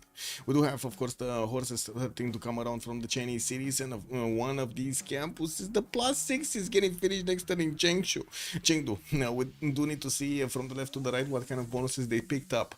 Theodora going for a momentality golden age, still 3 cities strong, 23 faith a turn with 8 science and 15 culture. He does have his government plaza coming up from Constantinople in 210s, while I do see a holy site is also coming off from Sinop in the north. We do have the builders starting to show up with, of course, the faith being put into them, so he can start upgrading his tiles, and of course we're going to see how many others are going to get the religion so he can get his taxes straight. He can definitely trade some punches with Isandud at some point, maybe when his knights are going to come around. We do have Albator also 22 science and 18 culture. He does have the 2 openers with the campuses, and I do see his government plaza is coming up from Puteoli. Tried to get an encampment down, finished the barracks, couldn't actually manage to get the projects going. We do have Ravenna also getting another settler in 1 turn, and one of the things that he's lucky on is Isandud did not have his horseback riding and did not have, how to say, units, classical units to go against Rome here at the moment. We do have a God of the Forge chosen for Rome also to get the extra production towards his military units from the beginning of the game, while we do see him also on 38 points of production versus Isamdu's 34. They're kind of matched up over here, but definitely the science is a lot better on Albator, a lot better. We do have also Elizabeth I getting 8 science and 15 culture with a Pembrasian voice Golden Age, pushing back the Persian warrior and the warrior of Zulu here. He did grab the God of the Sea for the extra production points on his coastal resources and did manage to improve quite a few of them. Has some more of these turtles to the northwest of Birmingham, which I'm pretty sure he's going to want to get going, while he does have also Magnus in the capital. He's starting to get his iron improved for his allies to get as much iron as possible. He does have 2 domes to feed basically with the iron, so you know it's a kind of a must-have in this game. Julius Caesar, Drums of War, Golden Age, 10 Science and 12 Culture. He is going against Uzetian slowly but surely towards the city of Almodogo. We do have the legions, 3 legions actually upgrading from Spartiate to move towards his opponent's cities, with China benefiting from an extra +3 from his scouts around his units. He does also have Burica and Trumtrak to help him out. We're gonna need to see if he's gonna manage to put off good defense here. 41 points of production also for Spartiate, getting to connect his cities with traders, getting to plug in also Magnus in the city of Ostia, and got his Gavron Plaza. At the moment, did not manage to actually get a specializing building of choice in it. Way too many other stuff to actually build instead of the Gavron Plaza. LDK, 20 science and 32 culture, right next to Spartiate. He is on 37 points of production and getting that trader going from the capital city. He did punch out his first horse, and by the looks of it, the Legion just dies against the horse if he goes into it. Wow, 51 strength horse. Legion is only 38. It's not doing anything. Like these legions basically were kind of a waste of gold, weren't they? We're gonna need to see if they're gonna stay alive here.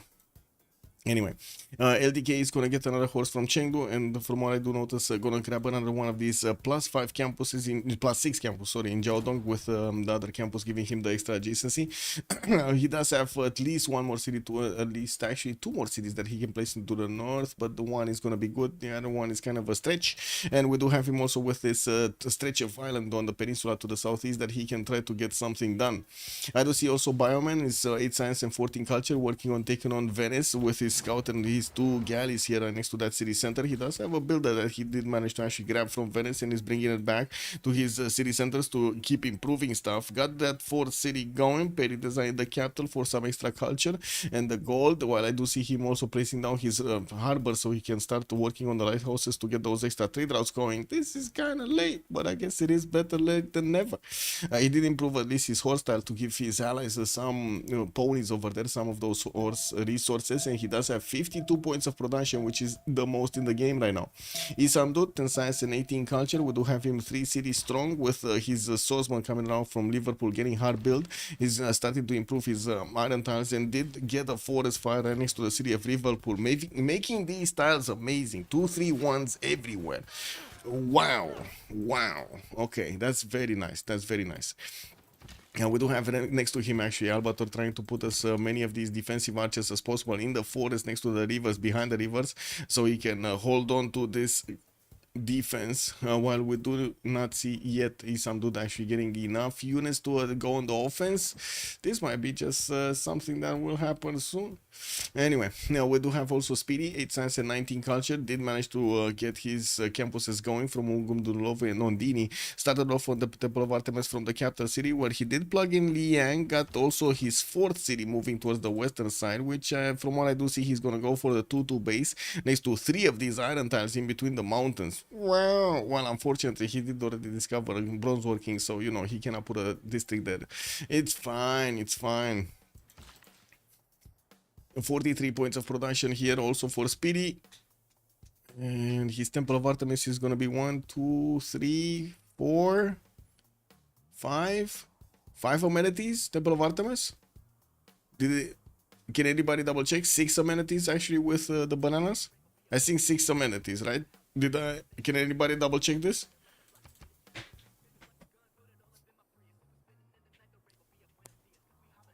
I'm relying on chat to double check my numbers here.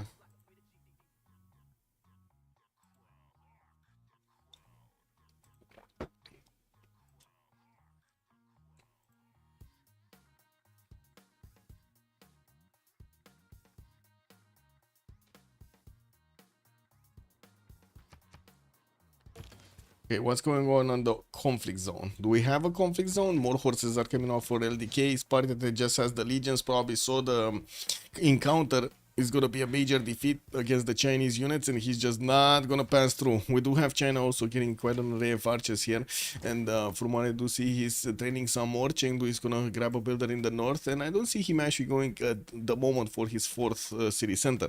He does have a horse that might actually try to go around to see if he can do some damage, while Sparta is gonna hard build a few more legions and put them on the front line. He's also getting settlers in the build queues from Rome and also from Setia. Magnus establishing the city of Ostia with another legion coming up there. 4 of them are on the front line with a few archers right next to them, while yes, he does have some scouts. Those are really not going to be just the same use as the Chinese ones. We do have Persia also trying to slow down England's encampment from being finished, while there are a few of these slingers that might actually get into the range of that Persian scout to start attacking into it. We do have a 4th city coming up from Ludicrous Man moving towards that turtle settle. We do have him actually trying to settle next to it so he can put down a harbor over, a campus and a harbor next to it. That's going to make it a +5 with +4 harbor. That's pretty good. Not bad at all.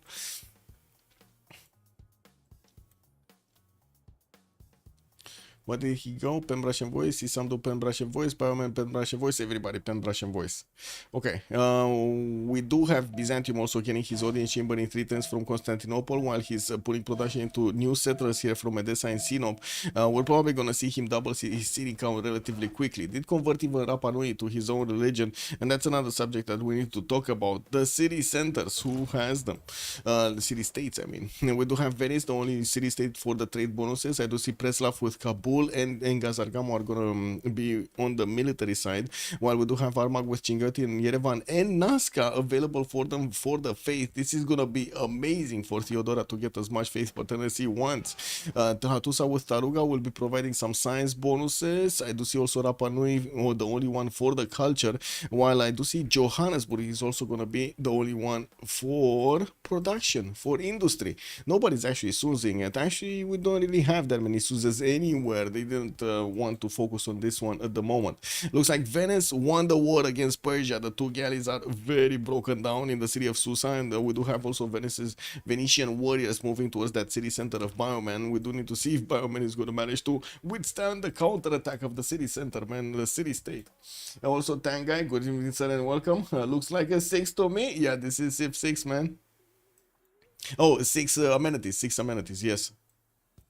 And finally, Albator is gonna get that settler next to the fertiles that he couldn't actually see before. He does have a 331 also in the second ring from that city center, and I do see him trying to get an encampment training project. He does have a few warriors. Neither of them are actually upgraded into his unique unit, his legion. While I do see he's on 18 points of iron, he does have only 16 gold.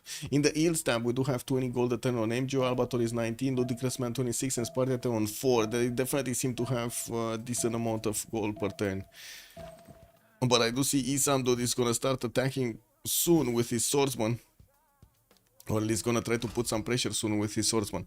Wallastron finishing up in 3 from London. He definitely needs to get a few more builders. And yeah, there was a nasty scout from Rome that did try to get into that border to pillage some stuff. He couldn't make it. He just couldn't make it. Okay, horses, horses, horses.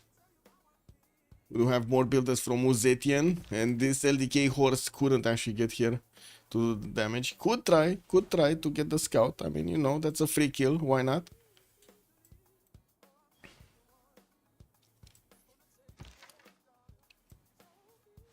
Mercusius Flavius, hello there, sir, and welcome. Which of the city-states placed on islands and possibly won't be found?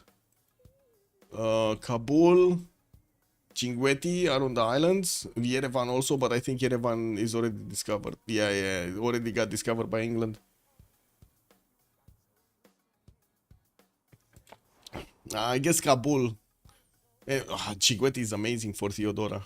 But anyway, I don't think they're gonna be discovered anytime soon. Yeah, neither of them actually found the middle island. They're gonna need to get some boats in the water, and of course the deep water promotion. And we do have Albator actually missing on the upgrade here.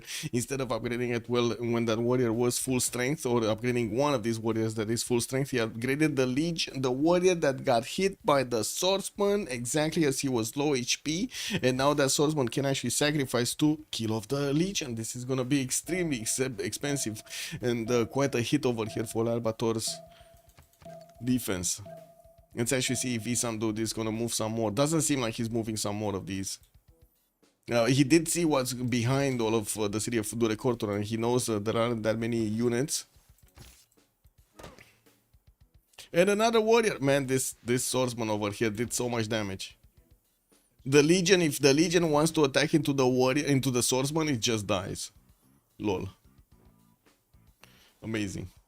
Anyway, here we do have LDK moving up with his archers, and it looks like he's gonna do a significant amount of damage to the legions here, slowly but surely getting those experience points. Nearby recon units are giving him the +3, the scouts, and we do have 2 generals, one deployed to the north and one to the south.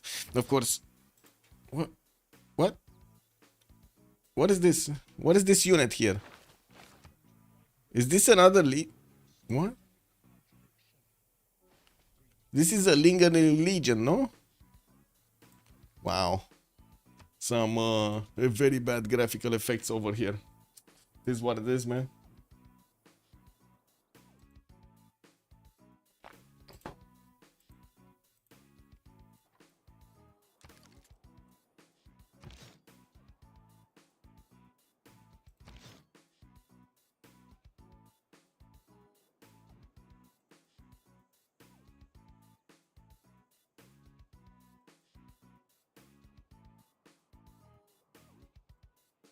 Okay, soon for city from Ludicrous Man finishing up his campus count, and we do have new archers with new traders about to pop out of his city centers. While from what I do see, LDK is not actually building up new settlers here. He's also trying to get those extra trade routes going.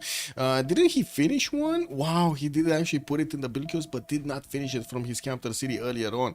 We do not have it actually connected to the city of Chengdu. Victor is establishing in Jiaodong. I would imagine he cannot wait to actually get civil service so he can get his spy from. He does have civil service in 410s. Uh-oh. Wait a second. That is significantly faster than Julius Caesar's. So he's gonna have an extra +8 on his opponents. Oh, that's gonna hurt. That will hurt. And not to mention he's gonna get the promotions on the archers that keep on shooting down these legions slowly but surely. Yeah, sure, the legions are gonna get some promotions also. We're gonna need to see how that will end up. We have, okay, more cities from MJO getting his economy going, the harbors, and I do see him actually replacing at least one hippodrome here from Odessa. I guess it is what it is. He does need to get his heavy chariots going somehow, or I should say his heavy calves going somehow. Isamdu's swordsman, after he did do the initial hits against Rome's 2 units, he did back off with his 1 unit, coming back next to his archers and bringing a few more swordsmen from the north. I do see him getting those builders going, and we do have him on 22 science and 28 culture next to Albator's 29 and 26, keeping up with his opponent here. We do also need to see if he's gonna manage to get some range units to start counter-attacking to Albator's defense. While Antium did get placed here in the north in between those fertiles, we do have him not buying up the 331. Can you imagine if actually Isamdud is gonna buy this 331? That just looks nasty, man.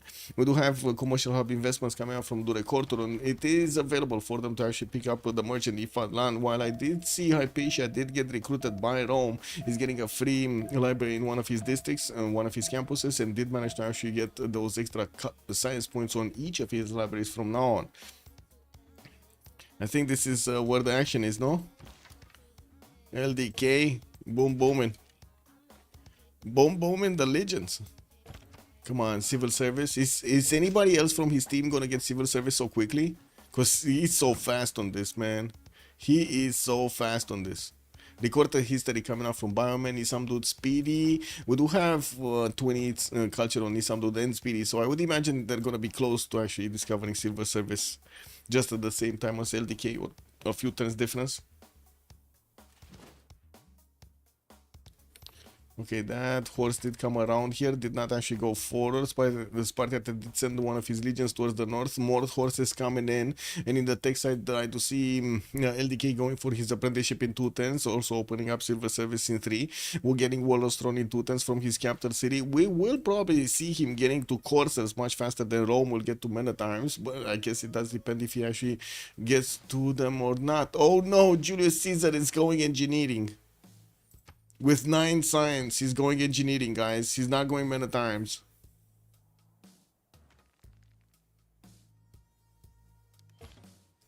After engineering, he's gonna grab machinery, right? That's why he's going engineering. He's going for the crossbows. I fear we're probably gonna see coursers stomp those crossbows. That's what I'm thinking. Anyway, other Rome 4 cities strong. We do have a 4th city also coming out from London, 5th one coming out from Preston, and the swordsman did get back onto his tiles over here to protect his city center. We did have finally the fertile actually acquired by the city of Antium, putting down a diplo quarter there. Liang establishing in Liverpool, another campus coming in. It's only gonna be a +2 over here next to the Governor Plaza and that encampment. While he didn't settle yet Mount Everest, he definitely has a settle on the oil tile that would be quite good. Okay, let's see what's going to happen here. Archers did manage to get their promotion, so we might actually see them starting to get their experience points plugged in into their choices here to get an extra damage from their promotions. South, Ludicrous Man did manage to finish his encampment in Birmingham, does have Moshe established in that city center, and we do have Speedy starting to get some horses out. Zulu is well known for actually putting off attack when he's getting his core ability, and by the looks of it, everybody's going for their civil service at the moment. Zulu did finish Temple of Artemis, getting his Warlord's Throne in 3 turns, also putting down a few more commercials. Started to get... wait a second, he has 3 more cities coming around. So he's going to be on 7 cities really quickly. While England is going to be on 4. I don't see any new settlers coming around from England at the moment. And he did not make boats to actually take down Armagh. I think this is a mistake. He should have really taken out Armagh. 3 resources over there on the coast. A few hills to work. Looks like a pretty good city. Oh, okay, he doesn't have fresh water, but still. Okay, experience point. Plugged into the volley. And civil service next turn is going to allow him to actually get that military alliance, which will put another +5 on all of his units against his opponent. Not to mention we'll get the free spy, which will put another +3 on his opponents. If he manages to get to printing fast, that's going to be insane. Insane damage. I don't think he's going to do it though. I'm pretty sure he actually wants to get to something like coursers or knights, so he can actually get the higher strength unit to go against the Roman legions and actually stomp them. Because right now, I guess the horses are actually going to grab 45, right? They're going to be stronger than the Legion after he's going to get the military alliance and, of course, the spy in. But it's going to take a while, and we're going to need to see if Sparta here is going to manage to use his 10 science a turn and 15 culture to get his own civil service. His drama and poetry in 2 turns. It's going to take a while. 1 turn, actually, right now. Did the Legions get the battle cry? Oh, he didn't get Tortos? Oh, okay. He got 1 Tortos and 1 battle cry. The Tortos puts an extra +10 on the defense against the ranged units. Very hard to actually punch through. Not impossible, but quite hard. Looks like Kong did get recruited as a spy here on the side of LDK, and we do have his military alliance needed to actually couple together with Isam dude. He's just gonna need to wait another turn so he can actually get that extra damage going. While we do have Oligarchy also activated on Sparta, getting those extra +4 points. Pingala is establishing the city of Setia here. And look at these archers, man. They are starting to do a significant amount of damage. Anyway, here, what's going on? Legions from Rome are from Trajan are starting to move towards the city of Liverpool. Hannibal Barca is deployed on the side of Isam dude, and we do have another swordsman coming up from that city center in 2 turns with 1 from London. Looks like the first one that was on the fertile didn't need to actually retreat into the city center. We're going to need to see if he's going to manage to get some walls up. While I do see he has archers, they cannot actually shoot over the forest, which is kind of bad at the moment. He cannot do really much with the archers that he has to the north of Liverpool. This one, sure, can do some damage here, but I'm also worried about the legions getting a bit too close close for comfort. They can double slam the archer quite easily and keep on going towards the city center. Colosseum got placed down by a nation. Who placed down Colosseum? Was it here? Oh, there we go. It's M. Joe trying to get for the Colosseum in 9/10 with Magnus established in Edessa. He does have a few builders and of course has feudalism going for him, so he can buy the builders quite easily with his 42 faith at 10. Did manage to put another city center toward the north for 5 city centers, has the 6th one coming up on the eastern side. I would imagine he does need to put it on this 1-2 tile to give enough space for Rome to actually put another city center on that lake. It looks like LDK is also retreating back to his territory. I would imagine he does want to prepare his economy and prepare his units to get the upgrades going. Speedy is going apprenticeship. We do have LDK going machinery for his crouching tigers. His archers did already grab the first promotions and he's very happy with that, while the horses are moving around from the north. Not sure exactly what this one is gonna go. I don't think he's gonna go anywhere. He doesn't need to come back. Maybe there was a unit here that he wanted to take out or something. He sent a horse towards Johannesburg, which at the moment cannot actually take that alone, that city center alone. There are quite a few units around it, and Johannesburg does have 18 points of defense. Needs at least 3 or 4 hits with the horse to actually take it down. IWD, good evening, sir, and welcome. How are his tiles to forest fire, sir? There was a forest fire over here. I think it managed to touch like 3 or 4 tiles. 1, 2, 3, 4 tiles or something. 5 tiles maybe. This is a 3-3-1 for tile anyway. Yeah, big forest fire. Big one, big one.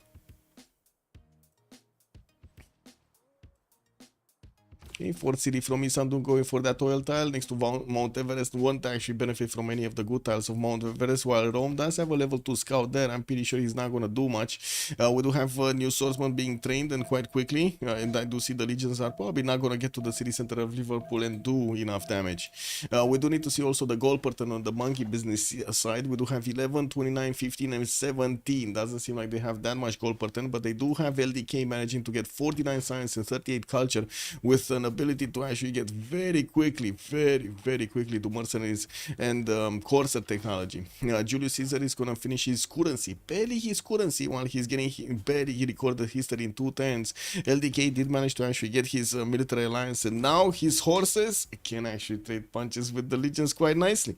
48 strength against the legions 50, and that is when he did have the full 45 defense up. Another campus is going to finish here in the capital city of Uzetian with a +4 science coming up. Not to mention he can use the double card for those campuses to double the yields. Already has 2 of these +12 campuses. This is amazing science for him. We do also see Zulu is starting to actually get very close up and personal with Ludicrous Man, getting to settle Qualo Mendrini. I do have to say he didn't actually caught up his units, not yet. While he's getting new markets and libraries in his initial cities, he's also working on the campus research projects. What? I'm pretty sure he's not gonna be happy getting just Zhang Heng over here, right? Zhang Heng. He does need something else. Anyway, 25 science and 40 culture, while we do have Ludicrous on 20 and 26. It does look like the production capabilities of Speedies are way better, double the amount of Ludicrous Man. 79 production points versus 38 production points on the side of Elizabeth I. We do have a line of legions actually established by Spartiate, while I do have to say LDK is going to get to upgrade his crouching tigers. Those should actually punch through the initial legion defense here. They're like what, 50 strength, 55 strength with what he has right now. They might even get to 60 strength. Those are going to be dangerous. Danger. Well, next turn he's gonna get machinery, and I do have to say they're gonna be quite expensive. They kind of have the goal to upgrade at least 2 of them, though. He didn't manage to get to mercenaries first. He wanted his civil service. Right? Takes a while. He's sending another 2 horses towards Johannesburg to take out that city center. Could actually keep it for himself while he's killing the units in the meantime. We do have him also with a general available for him to use. Johannesburg is going to get a heavy chariot next turn and will increase the defense of that city center. Has a few of these med packs available. The 3 farms are going to get Jenna some healing points. And there we go. Crouching Tiger. They're 58. Woo, baby. Oh my god, 58 attack strength. And wait a second, Julius Caesar going mathematics? Well, I guess it's fine, right? He wants his military tactics. He's right after mathematics. But he's 4 turns out from mathematics, so like thinking he's actually gonna get to mathematics quickly, it's kind of, yeah. It's kind of a dream, man. It's kind of a dream. We do have also the Chinese spy that needs to activate in the city of Ostia to give him an extra intel on opponent's movements. I would imagine also LDK is gonna get printing, so that's an extra +3 that he can get. Oh my god, there will be so much damage here. There will be so much damage. So much destruction will happen. And Zulu is getting into Birmingham. That city is trying to build the walls. He does have one of those stone chops from Birmingham southwest. While I do see the encampment might actually get hit by the second horse here to be taken down. Doesn't seem like the ancient walls are going to finish anytime soon. And what is Persia doing? More cities. 2, 4, 6, 7th one. He still could have managed to take down Venice. Oh man, Venice is MVP of the game here. Beautiful, beautiful. Anyway, now we do have Magnus established. It looks like Reina in the city of Sparta, which at the moment is not actually connecting to Nongoma. Will probably connect on the coast here with his ally. Okay, let's see these guys moving. They need to get onto the same tiles, right? The uranium tile and the rainforest tile, so they can start attack into the legions that are holding this. We do have the horses also going towards Johannesburg here, and we'll start smashing down those units. Looks like Johannesburg did get the heavy chariot, and for some reason that guy, exactly as he came out of the city center, just ran away to the north. He probably likes icy water. I don't know what to tell you, man. He got enchanted by the silver, so all of that glitter over there, you know, it happens. Cannot help it. Okay, so Crouching Tiger in position, 61 strength against the Legion's 49. I think that is a problem. I think that is a significant problem. He also finished 3 mines, so that's free gold for the upgrade. That is big. Yeah, true. IWD over there making a very good point over here for the Chinese army in Johannesburg. He finished 2 of the mines yet, but he does have a 3rd one to pillage also. As Spartak getting machinery in 7 turns. So wait, he moved away from getting men at arms to machinery, and his civil service is in 11 turns. Oh my god. That's a long time. That is a very long time. We do need to see also if Zulu is gonna get his Warlord's Throne. Yeah, in 2 turns here from Ulundi. We will need to see if he's gonna start getting 2 stirrups so he can hard build his Knight Course here. His apprenticeship 1 turn, feudalism in 2, so it's gonna take a while, but he does have libraries coming in with also granaries to give him some extra housing points here. We do have the defense of England starting to reign supreme in the city of Liverpool. We did have the legions trying to attack into him, couldn't manage to punch through, and the Sandud might actually get to counter attack into his opponent with a significant amount of strength. Abator is also trying to get his machinery for those crossbows, while we do have some dude discovering his apprenticeship here. I do not see actually the upgrade button, but we do need to see what's happening here. Like these Crouching Tigers, man. Sparta is moving off. LDK has the position to keep moving 1 more tile. Johannesburg did get taken out. That mine didn't get pillaged, the 3rd one, and from what I do see, the horses did manage to get, a few of them did manage to get promotions, so they can get their health back. We do have China sending another city towards the copper mine. Okay, well, at least he's gonna have the +6 open. And man, oh man, look at the Legion attacking into a Crouching Tiger, guys. The Legion is basically dying if it attacks into a Crouching Tiger. Into a ranged unit, man. Wow, this is amazing. This is so amazing.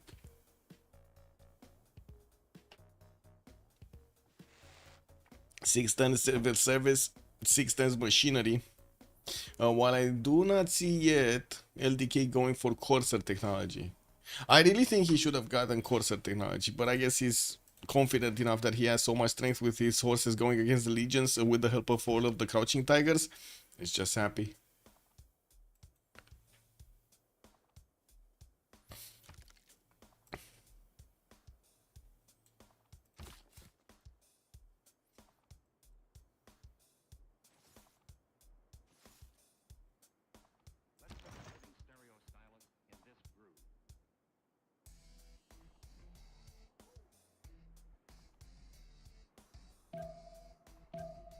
Okay, looks like Albator is also trying to grab a few more advantages here. Hanging Gardens being built in Ravenna for a bit of extra fertility on all of his cities growth, on all of his cities, and also the housing, while he's gonna grab some extra era score. I didn't see anybody else trying to build it. Colosseum did just get finished on Byzantium side, while we do have him plugging in Reina in the city of Adrianople. He got Liang in the other city to the southwest, and Pingala north in the Sinop city. We do have also China needing to start his attack here. The Chinese horse did get shut down by the archers, did manage to get the promotion and got his health back. While, boom, one legion just went down. I think we're gonna have another one soon going down. These legions do not have the second. Oh my god, did he just. So he just gave away from the Couching Tigers to take out another one of his legions here. Boom. Well, it is what it is now.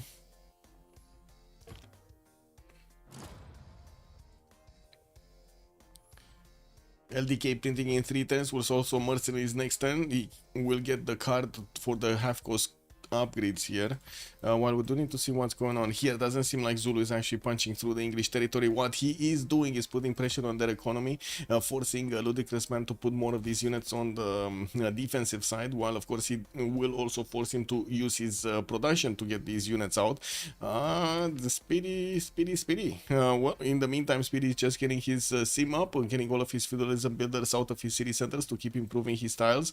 Also starting to place his aqueducts so he can get those nice industrial zones next to him. Has quite a few builder charges, or will have quite a few builder charges to keep on chopping everything, and we're going to need to see if stirrups is going to be the way. I think so. Look at him, 2 times mercenaries, 4 times stirrups over here on the Shaka side. We do have Speedy also managing to Sus Hatusa. While I do see nobody actually has Taruga at the moment, it's kind of in the corner, and it looks like Byzantium is going to manage to get it going. I don't see any one of these religious city-states did get actually Sus, but we do have them sending quite a few of the envoys in them. Roma Albator is going to take out Nazca. By the looks of it, he can two-shot it next turn, and we do have also Hanging Gardens finishing in his city of Ravenna. He's trying to get to stirrups. He's actually 3 turns away from stirrups. While I do notice some dude is also trying to get to stirrups. We do have him with his own heavy chariot pre-builds, while of course we're gonna have on both of them at that point in time the great generals available. There will be a pillage here. We did have also another city being settled, Sheffield, here in the south, while I do see Isandud is trying to actually put a bit of pressure with one heavy chariot. It's just getting the feature and not much else. 2, 4, 5 cities here available for Isandud with 31 science and 32 culture versus Albatos 43 and 28. Doesn't seem like there's that much of a difference between them. Another city from Uzetian, a 5th one. Taiwan did get placed, and that's directly in the pathway of these horses to get upgraded. It would have been amazing if he would have had, guess what, courser technology castles, but he doesn't. Of course, he's going for masonry right now, and it looks like it's going to take a while for his castles to actually get discovered. But anyway, in the meantime, he's just taking out all of the legions of his opponent one by one, or 2 every turn. I guess he does have the ability to two-shot these, especially the ones that don't have the Roman forts on them.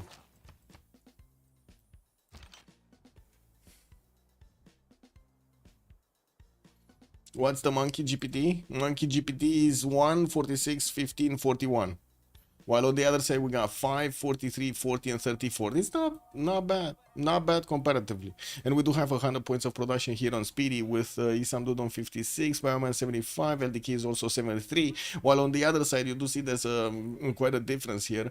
We do have Sparta only 53, Ludicrous Man is 37, Albator does have 65, and then MJO, which is basically free simming and has the most cities, is on 76, plus the 69 Faith Attain. He did get Colosseum and has quite a few amenities coming up from him.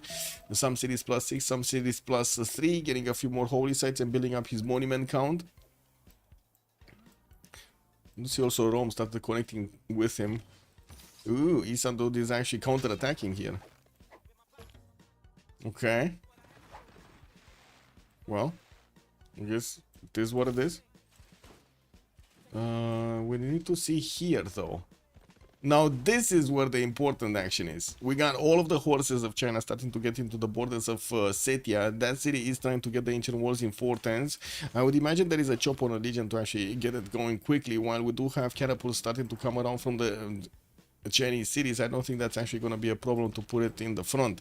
The Crouching Tiger is going to get a level 2 promotion here, right next to the Legion. I would imagine the Legion is going to die next turn.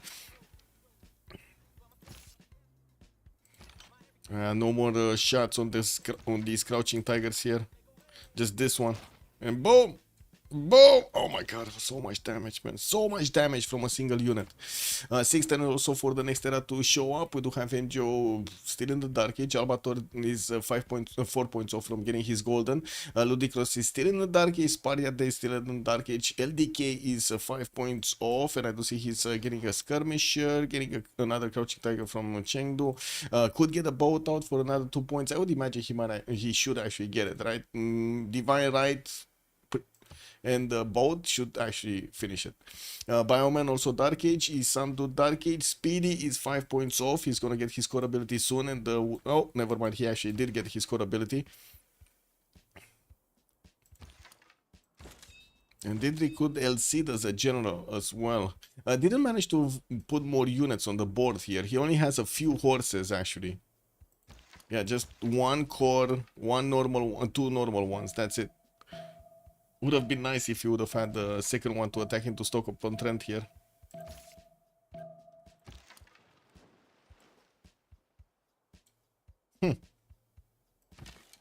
We'll see.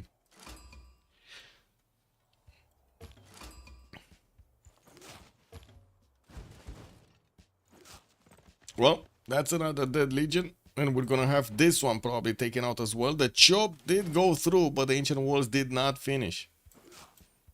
Well, yeah, that's another Legion. Horses could take out an archer. Boom, another archer. City is being placed under siege. We do have the catapult starting to deploy here. And we do have a possibility for the swordsman to directly to attack into that city center. But they lose a decent amount of strength. So I think they're just going to leave the Crouching Tigers to handle that.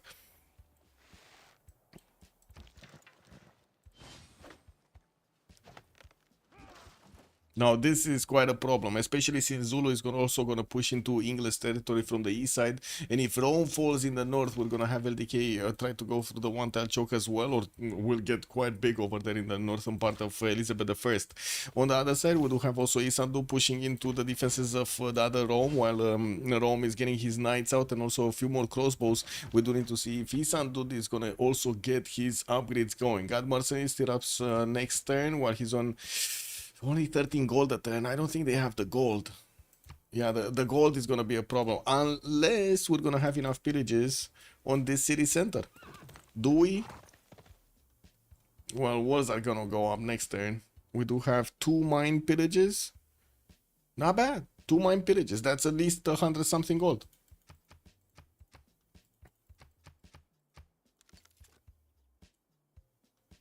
Zulu Cap gives like 30-40 production probably with Liang. Yeah, probably. He got a lot of this 35 points of production. Huh? Right in between your prediction, IWD. Huh? Very nice.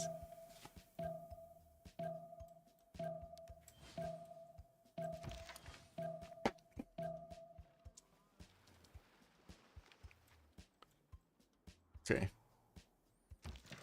This horse does need to retreat and get a promotion. I do see China did manage to grab the campus and will probably pillage it. We do need the catapults actually and the Crouching Tigers to attack first into that city center of Ostia to take the walls down. I'm pretty sure he's gonna be fine. Okay, level 2 Crouching Tiger. 70 strength. 70 strength unit. Level 2 Crouching Tiger, guys. Just beautiful. Okay, catapult walks in, wall goes down, city also goes down, and he did manage to get the pillages right before. He ate all of that gold that he will give to his ally. We're going to see who's going to benefit from it. That is the first city being taken down. LDK manages to win it. Let me actually finish the prediction here. Choose an outcome. That was monkey business, no? Monkey business managed to conquer the first city. And let's get the who will win. Monkey business, monkey business. Da, da, da, da, da.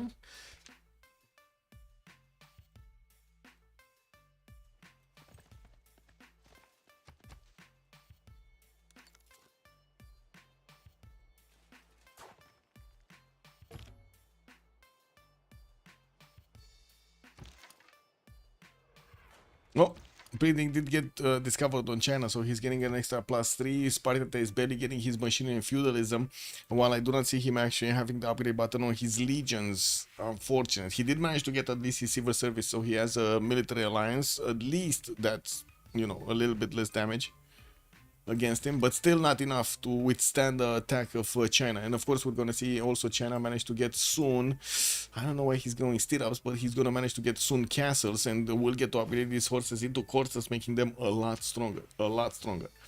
Mercurius Flavius, easiest points of your life? Yeah. Kick. Era score? MJO is still 7 points off. Albator is 4 points. Ludicrous Man Dark Age. Sparete Dark Age. Wow, I cannot believe that Persia still is fighting in the dirt with the city of Venice. I call it right now. Venice is MVP, guys. We do have the Knights of Albator trying to get to Liverpool to push back England here, and by the looks of it, he is succeeding to get next to that city center. But now that Isandud has his own knights, it's not going to be as easy as he thought. We do have also knights upgraded on the western side, managing to deal quite a bit of damage to Rome's legions. Took down one of them over there. While we do have all of the units of China moving towards Rome. Rome lost his initial defense and will need to struggle to actually get the new units on the board. Definitely the crouching tigers are way stronger than he can handle the damage, and Spartiate is barely 17 science and 14 culture. Oh, if we don't have MJO starting to get a few units towards the front line here against China, we might see the total demise of the Roman nation. Total demise.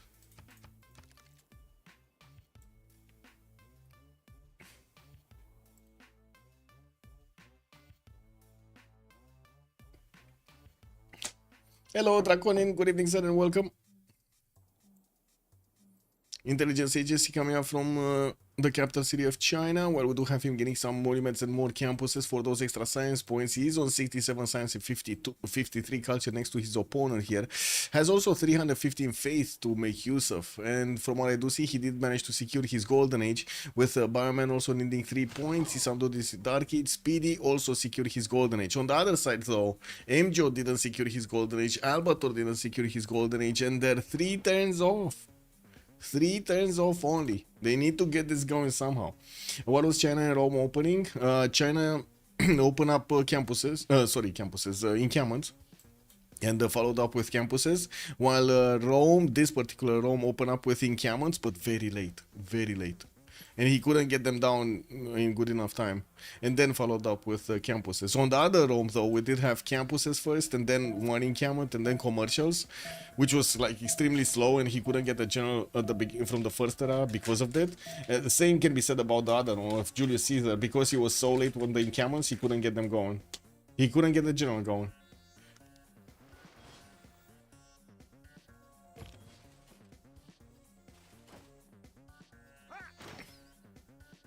Okay, quite a bit of damage here done to the units that are defending Liverpool.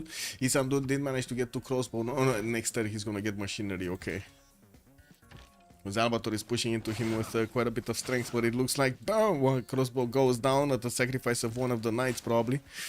Or both of the knights. I think it's one. No, it might be both of the knights. This legion doesn't have enough damage, and this one, yeah, doesn't have movement, I mean. Can he get the horse to attack? Yeah, but it's again not enough damage. Oh well, this is what it is. Okay, CdF Vostia's walls are going down, already half HP with one of the shots of the catapults going through. The Crouching Tiger can still do a lot of damage over there, while the other units that are defending Rome are just dying left, right, and center. There's a legion over there that just got slammed. Sedia is gonna repair the campus here right next to the west. That's 0 campus. I'm not even sure it's worth to actually repair it. Anyway, Great People Screen. Hildegard of Bingen is gonna be the next scientist. I do see Marcus Silicius Crassus did get picked up by Zulu, while we do have Themistocles on the side of England here. Doesn't seem like anybody's making engineer points, nor is anybody making artist points, writer points, or something. Zulu did put his units right in the face of England, so he forces him to actually get more units out. While at the moment, I don't see him actually building up an army. He's getting a few more settlers to settle Paititi and get very close up and personal with a ludicrous man. He's probably gonna get the road connection towards his capital and with a trader, so he can actually reinforce that front line very, very quickly. I believe Woods Etienne did manage to get Burica at the beginning, so he has the ability to convert it. Yeah, there we go, into a military engineer, so he can actually get a road pathway between Setia and his capital city, and will have that ability to reinforce this very, very, very quickly. The level 2 crouching tigers are extremely strong. Wow. And he still has +6 intel, while Spartiate is still trying to get his mathematics out. As I said, it was obvious. At the same time, China chopped the general projects and Rome buying wrong tiles to place in camp. Yeah, true. Yeah, and he didn't get that northern city. He had such a good spawn in the north with the 2-3-1 fertile. China is also managing to pillage a few of these campus tiles.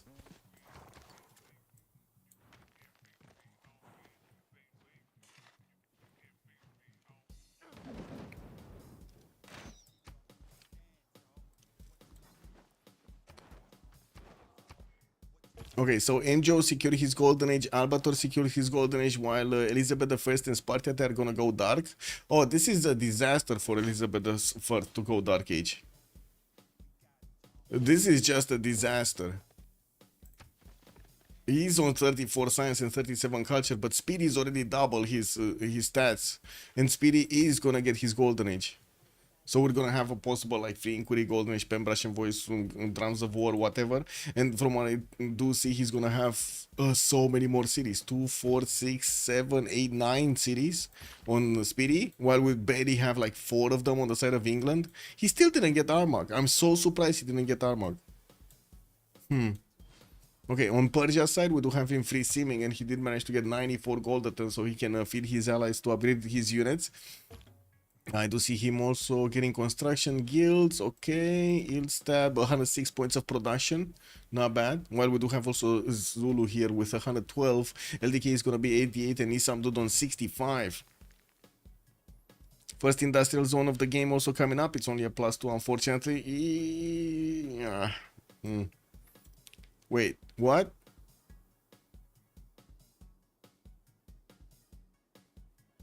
Oh, okay. Wait. Is this from Sparta? Oh, this is from Sparta. I was like so confused for a second over there. Which one is this? So this one is one of these 2 ones, but he could have actually said 3 of them, right? Let me see. So this is from Pasagarde. This is from the capital. This is from Tarsus probably, because it's on the other side. And he could have actually put one down from Bactri. But he's not gonna get the adjacency from that aqueduct to Bactri. Anyway, it is what it is. I was expecting him to actually use this industrial zone to put it here. Would have probably been the same. But anyway, much better to get a second one. City of Ostia also going down. That is the spy, unfortunately, also going down. We do have the catapult starting to attack into the borders of Rome, while the units of Rome are being taken down. Mediolanum is also going to be quite easy to actually attack with the catapults, and his new crouching tigers are moving onto the front line so they can attack into his opponent's cities. There we go. Why is this one not attacking though? Hello, use your attack. Anyway. Albator didn't retreat from attacking into Isamdu's defenses with with the upgrades on the crossbows and quite a few of these swordsmen and knights on the side of Isamdu. Doesn't seem like we did have Albator with a chance of punching through. Very good defense coming up from Isamdu here, from England. We did jump into the new era, and we're gonna have a World Congress session here. Just gonna need to put onto the B option, and we're gonna have a pause for a few minutes. I mean, to be honest, I do have to be honest with this. There is a significant chance they might actually just CC after this. Grandmaster Chapel in Constantinople in 5 turns. We do have a safety setter from Sparta going to the western side, trying to get the defenses from Byzantium. But if Byzantium starts to actually get his units out, he's gonna start spending quite a bit of gold. Oh well, we'll see. And I gotta say, China is getting so big right now. So big. So big. A ludicrous man also only 34 science with 19 culture is just waiting for Zulu to come around with his night course. I did see Zulu putting a few of those units in the build queues, but it looks like he moved away from them, getting his foreign ministry in Ulundi in 2 turns, and we will have that pause just about now.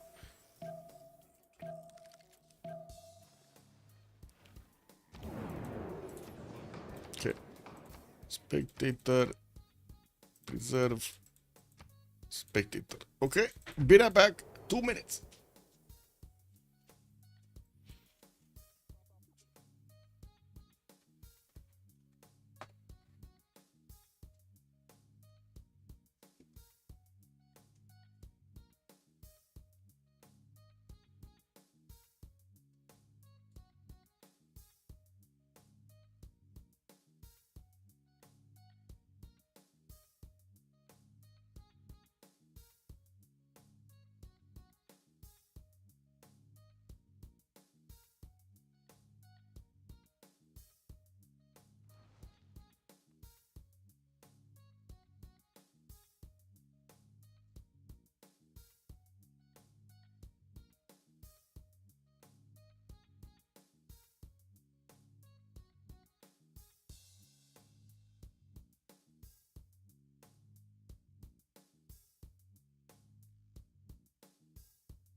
Corsets finally getting upgraded from China. What do we have here?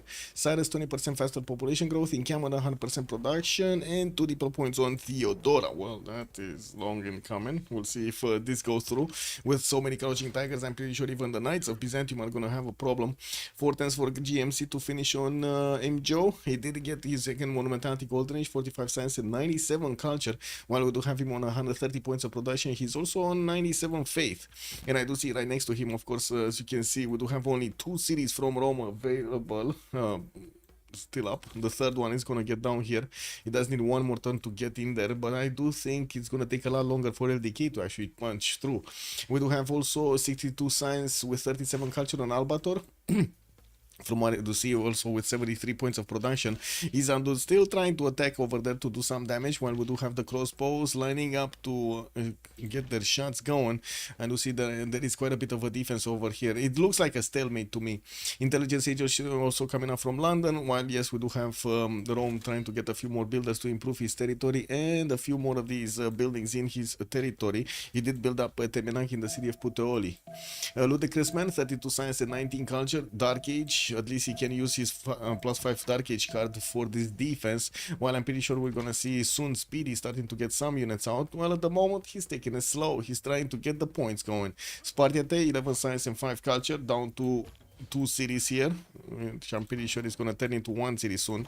These corsairs are gonna do significantly more damage, especially with the catapults attacking first. Yeah, that's another city down. This one gonna move forward. I'm gonna start attacking into Kume. We do have this Corsair that doesn't have a promotion, but it looks like it doesn't die if it goes into the city center. And we got pause. What is this? What's happening? PP time? Oh, 1 minute. Okay. What beliefs? Choral music with Tithe. And he did get Defender of the Faith.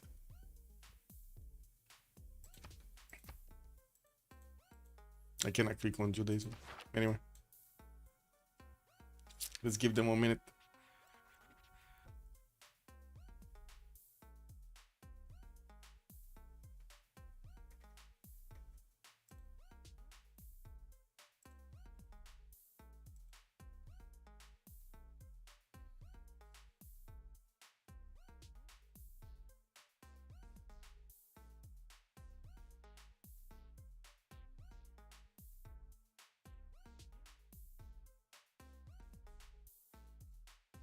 Zero taxes. I mean, he does have 2 taxes from his own religion, but yeah, he didn't get these taxes straight from Rome. Rome didn't make a religion.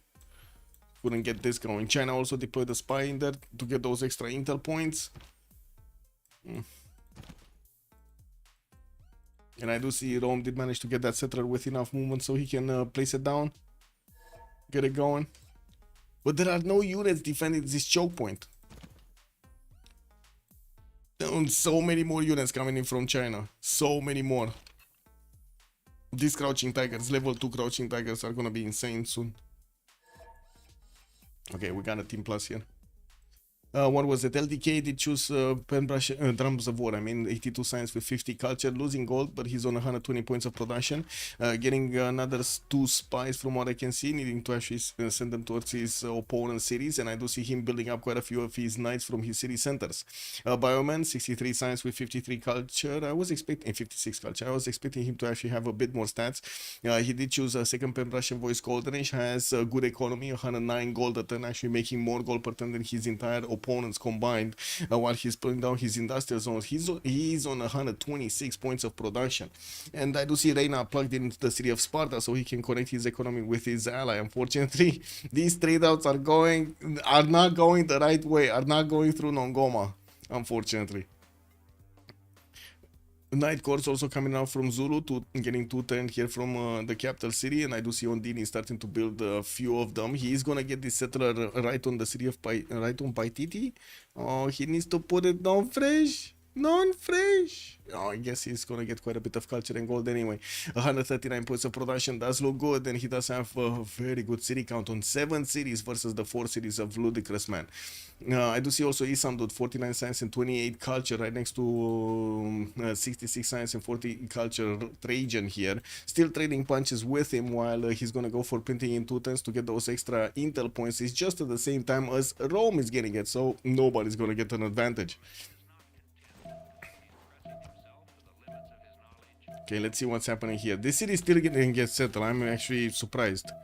Kume is gonna get the walls next turn. We do have the crouching tigers that are gonna start to rain down hell over there. The catapult can also move and shoot.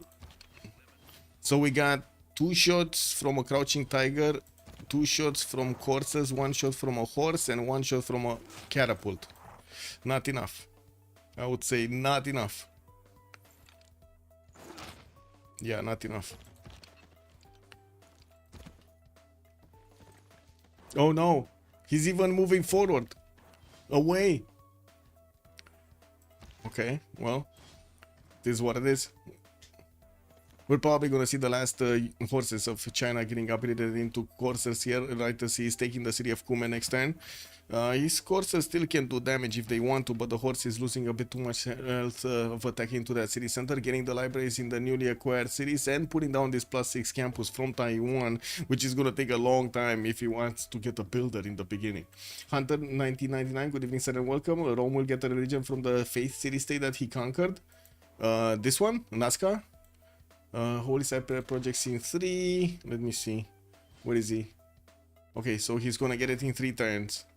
So we do need to see Byzantium starting to buy out a few of those missionaries and send them towards the south. He does have 112 faith at 10, so I wouldn't really say that's a problem, but this is a bit of a problem. Rapa Nui actually is starting to grab builders from MJO here. Now, while we do have him attacking into Adrianople, there are a few knights deployed to push these units back, so he does need to defend his northwest as well as put units towards the southeast. While LDK can actually one-shot this scout that is keeping the choke point intact, he could try to keep on going over there. I really like this line, by the way. This is the edge of the map. If you guys didn't know, this is where the edge of the map is. And you know what? I'm extremely curious, but since LDK doesn't have the first moves, I don't think he's going to take Kume down before this city is going to get settled. Hildegard of Bingard for Byzantium, while we do have Abu being the next one. Imhotep is probably going to be recruited by either Persia or Zulu, which are getting those industrial zones down. Merchant screen, we got Coleus, nothing important. And in the general screen, we do have 300 necessary points for Jeanne d'Arc to get recruited here. Okay, let's see the initial moves. LDK, ooh! Aritium did get settled. Yeah, it is what it is. Anyway, Kume is going to go down. He cannot stop this from happening.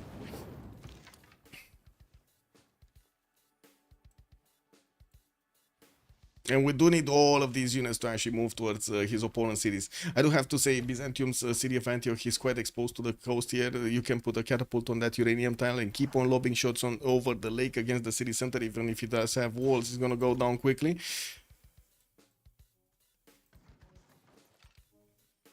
While here, settler, 1, 2 night cores. We do have a military engineer also getting built in on Dini, and I do see he's getting his armories up. We do need a military engineer or a trade route to actually come around from this Foro city to connect to his other city, so he can move much faster his night cores around. Is it another? Yes, it is another monumentality. He will be able to just swim with units, so it's not possible to block the choke. Aritium is here. There is a spy also deployed in the city of Thessalonica. Still no missionaries coming around from Byzantium to convert the city of Nazca when it is gonna get that religion. While I do notice Isamdur is starting to actually get again an attack against Durecortorum. He didn't actually wait to upgrade his men at arms. Recruited Abu for a bit of extra health coming around, like extra healing. I don't think he's actually gonna punch through Durecortorum's defenses. Maybe these swords one are just not strong enough. Where is he? And why did he not get men at arms yet? This is so weird. How did he not get the men at arms yet? Going from printing, okay. I think he just finished printing right at the same time as Trajan did. Anyway. Okay, this horse can actually punch through the scout right now. And we do have a knight coming around from Antioch that is going to take his place. China didn't move it though. He couldn't move it to he could have moved it and upgraded it, chose not to.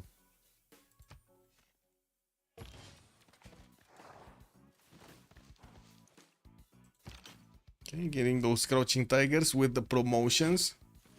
Huh, lol. Never mind. He actually found a way to keep attacking. The crouching tiger is doing 61 attack strength against the knight 60 of Byzantium. So even Byzantium with a defender of the faith cannot, and the taxi straight cannot defend against these crouching tigers effectively, especially without that many units available for Antioch, right? Now for actually all of the cities of Byzantium. First knight got taken down, and we do have a Retium on the next target here. We're gonna have quite a few more units coming around, the ones that were going on the campaign here to take out the Roman cities of Julius Caesar. Yeah, I'm thinking CC soon also.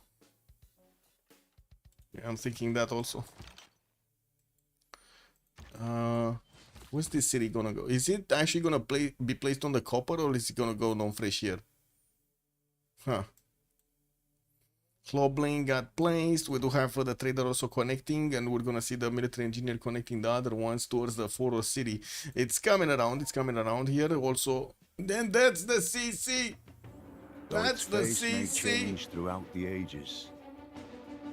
I guess they lived up to their names, no? History is written Enraged from the hand monkeys of the won the victor. game against Potato. Ah, it is what it is. It is what it is. GG, well played. You cannot, By man. your actions When this LDK day, is on a roll, you just cannot stop him with Uzetian, you no? ensure our Beautiful, beautiful gameplay from LDK, getting all of those extra damage points against his opponent there.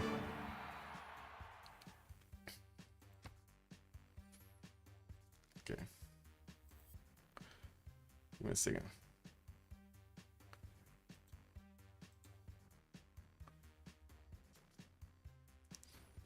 Okay. I'm gonna send you, because I know they're not gonna be, well, I would say that, interested in talking in English. It's the French league, it is what it is, totally understandable, and of course respect that they're using their mother language. I'm gonna send you to LDK stream so you can actually, you know, follow him also, very good player, and at the same time also get the post-game chat. Thank you so much for joining us, much appreciated for the follows and of course the subs, much appreciated for also your questions in the chat. We're gonna see each other in the next streams, probably tomorrow, for Ulysse going against, what was it, Golden Age? No, Arcane, going against Arcane in the lower bracket. This is like super important game. One of them are gonna leave the tournament at the end of this series. Arcane going against Ulysse. Have a good evening, everybody. Let's see each other next time. Don't forget to follow and subscribe, and be happy. Have some fun with some Civ6 action. Bye bye bye.